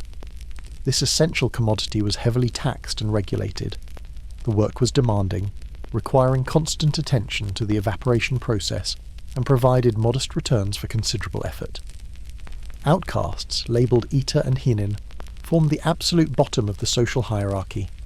Ita were associated with occupations involving death or animal slaughter, butchers, leather workers, executioners. Hinin included various marginalised groups, convicted criminals, certain types of beggars, and others who had fallen out of the social order entirely. These outcasts faced severe discrimination. They were required to live in segregated areas, couldn't interact freely with other social classes, faced restrictions on where they could go and what they could do, and were subject to particular forms of legal and social oppression. Even occupations essential to society, someone had to butcher animals, tan leather, handle executions, brought severe social stigma. The treatment of outcasts revealed the arbitrary cruelty of the status system. People might be born into outcast status through no fault of their own, inheriting stigma across generations. Or they might fall into outcast status through circumstances, poverty, crime, or other misfortune, with virtually no possibility of escape. The discrimination they faced was systematic, ideologically justified, and enforced through law and custom. Ronin, Masterless samurai who had lost their positions occupied an ambiguous position. They retained samurai status theoretically, but lacked the economic support and social place of employed samurai. Some ronin found new masters, taught martial arts, or provided other services. Others descended into poverty, becoming indistinguishable from commoners in material circumstances while maintaining claims to higher status. Monks and priests occupied a separate category outside the normal social hierarchy. Religious vocations provided an alternative to secular life, though monasteries and temples had their own hierarchies, and many monks came from samurai or wealthy backgrounds. For some, religious life represented genuine spiritual calling. For others, it was an escape from unacceptable secular circumstances. Women's alternatives were even more limited than men's. Beyond the role of wife and mother in their social class, options were scarce. Some women became servants in wealthier households. Others entered religious life as nuns, though opportunities were limited and often restricted to women from higher social classes. The sex trade represented a grim alternative for women facing destitution. The sex industry ranged from licensed pleasure quarters in major cities, where some courtesans achieved fame and cultural influence, to desperate prostitution in rural areas or unlicensed urban spaces. Women might be sold into this trade by destitute families, might enter it out of economic desperation, or might be trafficked against their will. The industry was stratified, with vast differences between elite courtesans and impoverished prostitutes, but even successful courtesans were fundamentally trapped and exploited. What becomes clear examining these alternatives is that options outside agricultural peasant life were limited, and most weren't clearly better. Each occupation had particular challenges, constraints, and vulnerabilities. The rigid social structure limited mobility between categories, and most alternatives to farming offered different forms of hardship rather than genuine opportunities for improvement. The variety of occupations shows the economic complexity of feudal Japan. Many specialized roles were necessary for society to function, but the social and legal framework treated all these groups as subordinate, extracting their labor and skills while offering minimal security, freedom, or respect in return. For individuals considering alternatives to the life they were born into, the options were grim. A farmer's child might become an apprentice craftsman if opportunity arose, but this meant years of subservient labor with uncertain outcomes. A desperately poor person might become a day laborer, servant, or enter another marginal occupation, but this usually meant exchanging one form of hardship for another. The existence of these alternatives reveals the diversity within the lower tiers of feudal Japanese society, but it also highlights how the system constrained everyone outside the elite. Whether one grew rice, practiced a craft, conducted commerce, laboured daily, or survived on the margins, the fundamental reality was the same: limited freedom, economic insecurity, social subordination, and minimal opportunity for genuine improvement. The feudal system that had governed Japan for centuries began to unravel in the mid-19th century, transformed by internal pressures and external forces that finally broke the rigid social order. Understanding this transition helps us see both the system's vulnerabilities and the legacy it left for modern Japan. By the early 1800s, the feudal system was showing strains. The rigid social hierarchy increasingly conflicted with economic realities. Merchants, supposedly the lowest class, controlled much of the wealth. Many samurai were impoverished, dependent on stipends that barely covered basic needs. The domain struggled financially, often deeply indebted to merchant houses. Peasants remained oppressed, but periodic uprisings revealed growing tensions. Famines in the 1780s and 1830s had devastated regions and exposed the system's inability to protect its population. The government's response was inadequate, and the suffering created resentment. Additionally, some domains began experimenting with reforms, adjusting tax systems, encouraging new crops, attempting to modernize, creating variations in how the system operated. Intellectual currents were also shifting. Some thinkers questioned traditional hierarchies, studied Western learning, despite restrictions, and imagined alternative arrangements. These remained minority views, but they indicated that the ideological foundations of feudal society were not as unshakable as they once seemed. The arrival of Commodore Perry's American Naval Squadron in 1853 became a catalyzing event. The demand that Japan open to foreign trade, backed by military force that the shogunate couldn't match, exposed the government's weakness. The subsequent opening of Japan to international contact brought new ideas, technologies, and economic relationships that accelerated internal changes. The crisis created by foreign pressure led to political upheaval.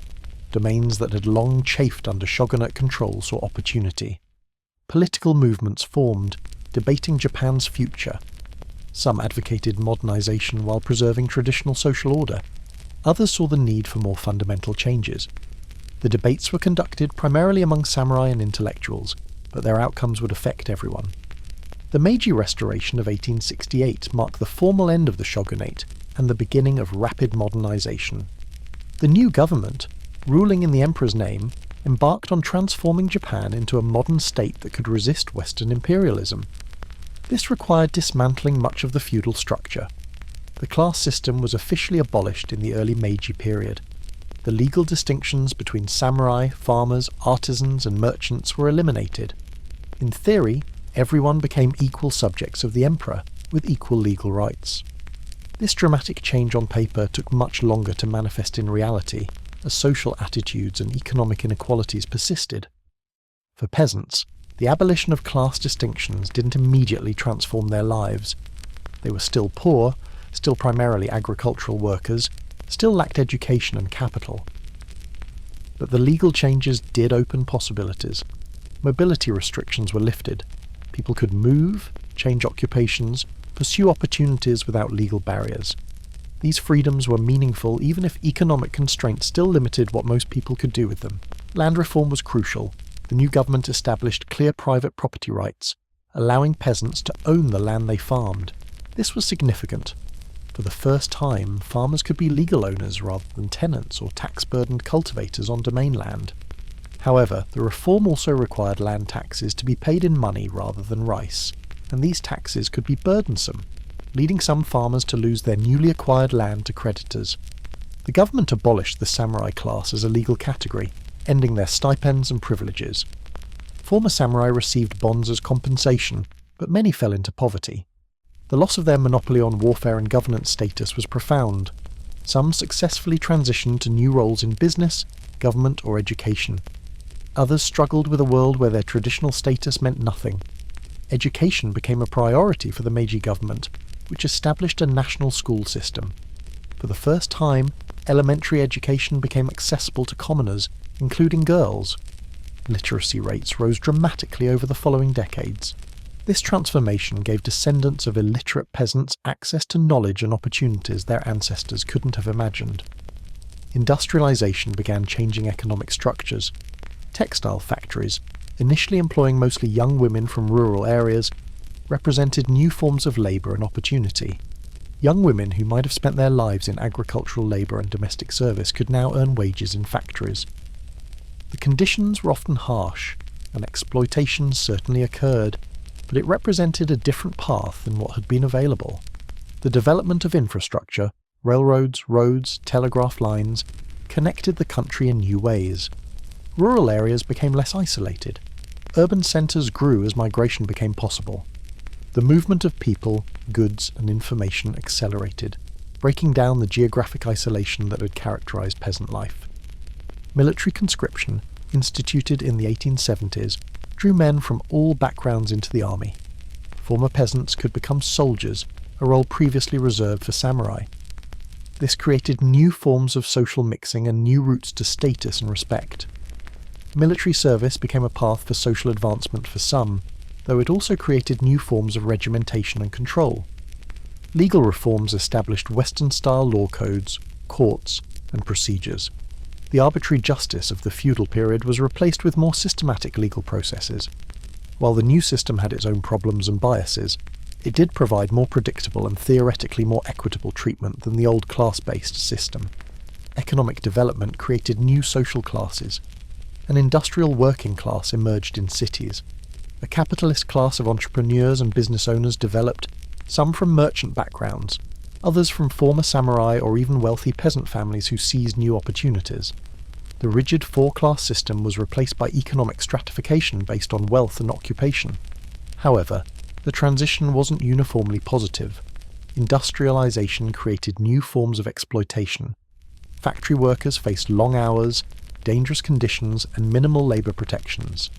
The dislocation of rapid change created social problems. Traditional communities and relationships broke down without always being replaced by adequate alternatives. Modernization's benefits were unevenly distributed. Rural areas modernized more slowly. Agriculture remained important, and many descendants of feudal peasants continued farming, now as landowners or tenants in a market economy. Their material conditions improved gradually rather than dramatically. They gained legal freedoms and educational opportunities, but poverty, hard work, and limited opportunities remained realities for many. The psychological and cultural impacts of these changes were profound. People whose identities had been defined by fixed social positions had to navigate a new world where status was theoretically fluid and individual achievement mattered. The certainties of the feudal system, however oppressive, gave way to the uncertainties of modernity. Traditional culture and practices didn't disappear overnight. Festivals continued, religious practices persisted, family structures remained hierarchical, and many social attitudes carried over from the feudal period.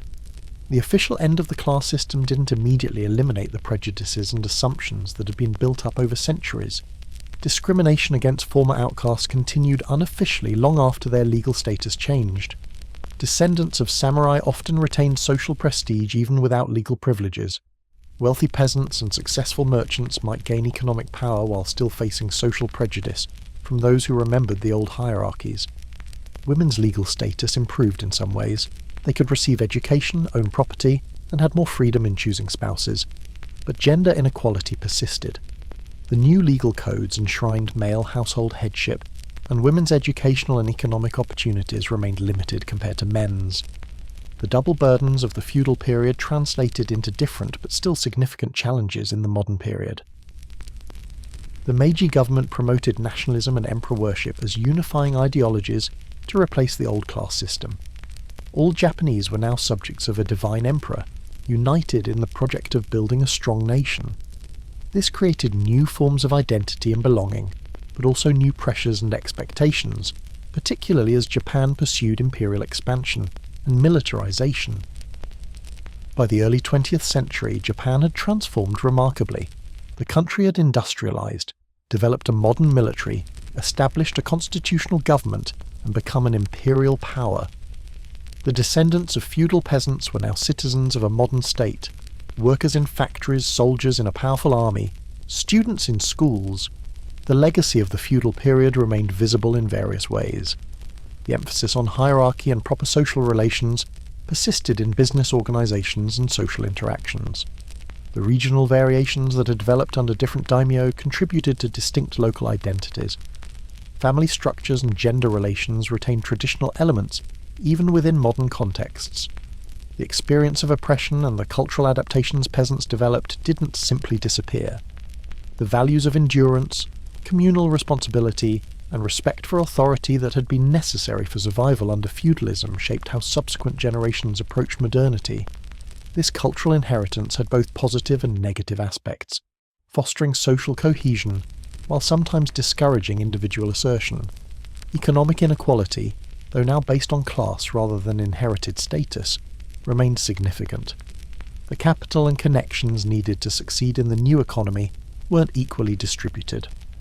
Former samurai families often had educational advantages, merchant families had commercial experience and capital, while former peasant families often had only their labour to offer in a competitive market. The transition from feudalism to modernity in Japan was neither simple nor uniform. It involved legal and institutional changes that happened relatively quickly, economic transformations that took decades, and social and cultural shifts that are still ongoing. The end of the feudal system didn't create instant equality or eliminate all forms of oppression. It replaced one system with another that had different characteristics and created different opportunities and challenges. For understanding peasant experience specifically, the Meiji transformation represented both liberation and new challenges. The descendants of feudal peasants gained legal freedoms, educational opportunities, and possibilities for social mobility that their ancestors never had. They were no longer legally bound to the land, no longer subject to arbitrary samurai authority, no longer trapped in a rigid hereditary class system. but they also faced the uncertainties of market economies, the disruptions of industrialization, the challenges of navigating modernity without the capital, education, or connections that provided advantages. Freedom from feudal oppression didn't automatically translate into prosperity, security, or even always into better material conditions. What the transition does demonstrate is that the feudal system, despite appearing fixed and unchangeable from within, was ultimately unsustainable. The internal contradictions, the economic power of supposedly inferior merchants, the impoverishment of supposedly superior samurai, the intellectual challenges to the ideological foundations, the recurring crises that exposed the system's failings, all contributed to its vulnerability when external pressure arrived. The peasants who had sustained the system for centuries through their labour played important roles in its transformation, though not always as active agents. Their suffering in famines created pressures for reform. Their labour in new industries drove economic development. Their children in new schools became the educated workforce of modern Japan. The energy and potential that had been suppressed under feudalism found new outlets in the modern period. The end of the feudal system in Japan shows both that oppressive systems can change, and that change doesn't automatically solve all problems. The descendants of feudal peasants gained real freedoms and opportunities, but continued to face challenges, inequalities, and forms of exploitation. The legacy of centuries of feudalism influenced how modernization unfolded and continues to shape Japanese society in subtle ways even today. As we come to the end of this examination of peasant life in feudal Japan, we're left with a complex picture that resists simple interpretation. The lives we've explored were characterized by tremendous hardship, unrelenting physical labor, severe restrictions on freedom, vulnerability to famine and disease, subordination within rigid hierarchies, and minimal hope for improvement. Yet they were also lives of genuine human experience, of family bonds, cultural richness, community connection, and remarkable resilience. The resilience of peasants in feudal Japan deserves profound recognition. To survive, to raise families, to maintain culture and meaning while facing the challenges we've discussed required extraordinary strength. The ability to find joy in festivals even after months of grinding labour, to maintain family bonds within hierarchical structures, to create beauty despite poverty, to endure year after year without giving in to despair, this represents the human spirit's remarkable capacity to persist. The knowledge and skills peasants possessed were sophisticated. Reading weather patterns, managing water in rice paddies, maintaining soil fertility, preserving foods, producing textiles, organising communal labour, these required intelligence, experience and expertise. The construction techniques that made buildings earthquake-resistant, the agricultural practices adapted to local conditions, the social organisation that allowed communities to function, all of this represented accumulated wisdom and practical skill. The cultural traditions peasants maintained enriched human civilization. The folk tales, the seasonal festivals, the religious practices, the musical traditions, the aesthetic sensibilities applied even to simple objects. These contributed to Japanese culture as much as the more celebrated arts of the elite. The culture of common people, developed and maintained despite hardship, deserves recognition as a valuable part of human heritage. Yet none of this resilience, skill, or cultural richness justifies or excuses the injustice of the system within which peasants lived. The ability to endure oppression doesn't make oppression acceptable. The fact that people created meaning within constraints doesn't mean the constraints were justified. Recognizing peasant resilience must not slide into romanticizing their suffering, or suggesting that hardship built character in ways that made it worthwhile. The feudal system was fundamentally unjust. It concentrated power, wealth, and opportunity in the hands of a small elite, while extracting labour and resources from the majority. It offered those at the bottom neither fair compensation for their work nor meaningful voice in decisions affecting their lives. It maintained itself through ideology that naturalized hierarchy, through restrictions that prevented mobility, and through violence against those who resisted. The suffering was real and profound. Parents watching children starve during famines, women enduring multiple pregnancies while performing heavy labour, children working adult hours at young ages, families seeing more than half their harvest taken as tax, people living entire lives in poverty despite constant work. This suffering wasn't ennobling or necessary. It was the cost of a system that prioritized the comfort and power of elites over the welfare of the majority. The system's defenders might argue it provided stability, that everyone had a defined place and role, that hierarchy was natural and necessary. But stability that requires the oppression of the majority is not admirable. A defined place is not valuable when that place is subordination and suffering. Hierarchy may have been normalized, but that doesn't make it natural or just. The comparison to other feudal systems reveals common patterns.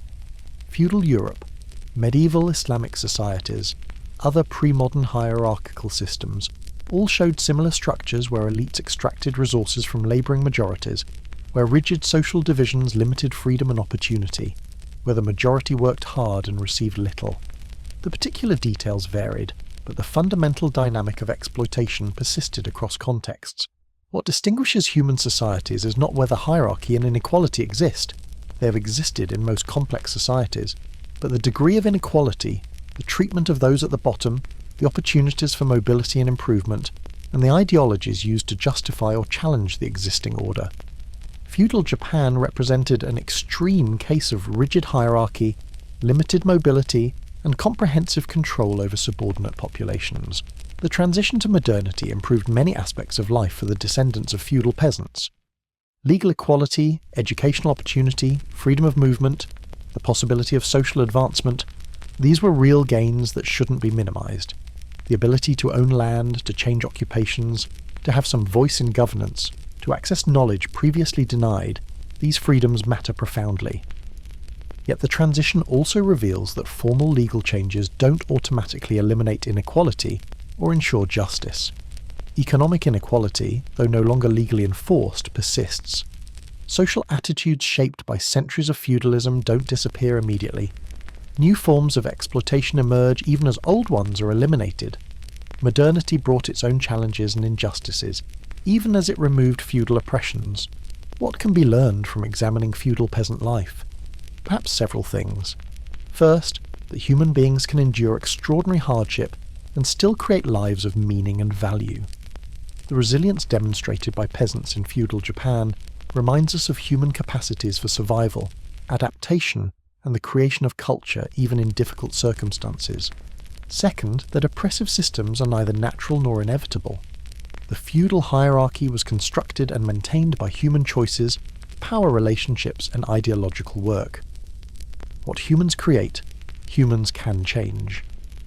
The eventual transformation of Japanese society demonstrates that even systems that appear unchangeable from within can be challenged and dismantled. Third, that we should be suspicious of ideologies that justify inequality by appealing to tradition, natural order, or divine will.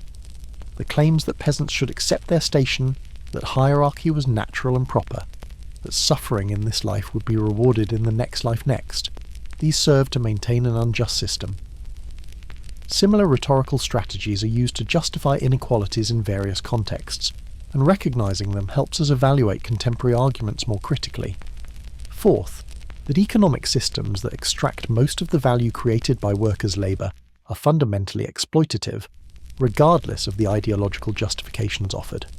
The feudal tax system that took half or more of peasants' rice, leaving them barely enough to survive, was straightforward exploitation. Contemporary economic arrangements may be more complex, but the principle of examining who creates value and who captures it remains relevant. Fifth, that legal and political freedoms matter profoundly. The restrictions on peasant movement, occupation, expression, and participation in governance weren't minor inconveniences. They were fundamental deprivations that shaped every aspect of life. The value of freedoms we may take for granted becomes clearer when we see their absence. Sixth, that social structures shape individual possibilities in profound ways. A child born into a feudal peasant family faced a predetermined life trajectory, with minimal possibility of deviation. Talent, intelligence, ambition. These mattered little when social structures prevented their expression. Creating societies where individual potential can be realized requires social structures that support, rather than constrain human development. The history of feudal peasants also reminds us that progress is not inevitable or automatic. The improvement in life circumstances for common people in Japan came through specific historical processes, internal pressures, external forces, intentional reforms, struggles and transformations. It required the old system to become unsustainable and for alternatives to emerge. Rights and opportunities that exist now had to be fought for or resulted from particular historical circumstances. It also reminds us that historical understanding requires empathy without romanticism. We need to see peasants as full human beings, not simplified victims, not noble sufferers, not quaint historical figures, but complex people navigating difficult circumstances. They made choices within severe constraints, created lives within oppressive systems, experienced the full range of human emotions and relationships despite hardship. The descendants of feudal peasants became modern Japanese citizens, and their history is part of modern Japan's foundation. The work ethic, the community orientation, the aesthetic sensibilities, the agricultural knowledge, the family structures, all carry forward elements from the feudal period, transformed but not entirely disappeared. Understanding this history helps us understand contemporary Japanese society and the various ways past shapes present. For those of us examining this history from outside, it offers perspectives on our own societies. The distance of time and place makes it easier to see the injustices of feudal Japan clearly. That clarity might help us examine our own circumstances more critically, to question inequalities we take for granted, to challenge ideologies that justify oppression, to recognise how systems concentrate power and resources, and to imagine alternatives. The story of peasants in feudal Japan is ultimately a human story, of suffering and endurance, of oppression and resistance, of hardship and resilience, of the capacity to create meaning even in difficult circumstances, and of the possibility for change. It's a story that honours the strength of those who lived these lives while acknowledging the injustice of the system they navigated. Their lives mattered. Their work sustained civilization. Their suffering was real and shouldn't be forgotten or minimised. Their resilience and cultural achievements deserve recognition, and the system that oppressed them deserves clear-eyed criticism and serves as a reminder of what human society should strive to move beyond. In remembering the peasants of feudal Japan, those millions of people who lived, worked, loved, suffered and died largely unnamed and unrecorded in history, we honour the common humanity that connects us across time and place. Their lives, lived in circumstances very different from our own, still speak to universal human experiences: the desire for security and dignity, the love for family and community, the hope for a better future for one's children, the struggle to find meaning and maintain humanity in the face of hardship.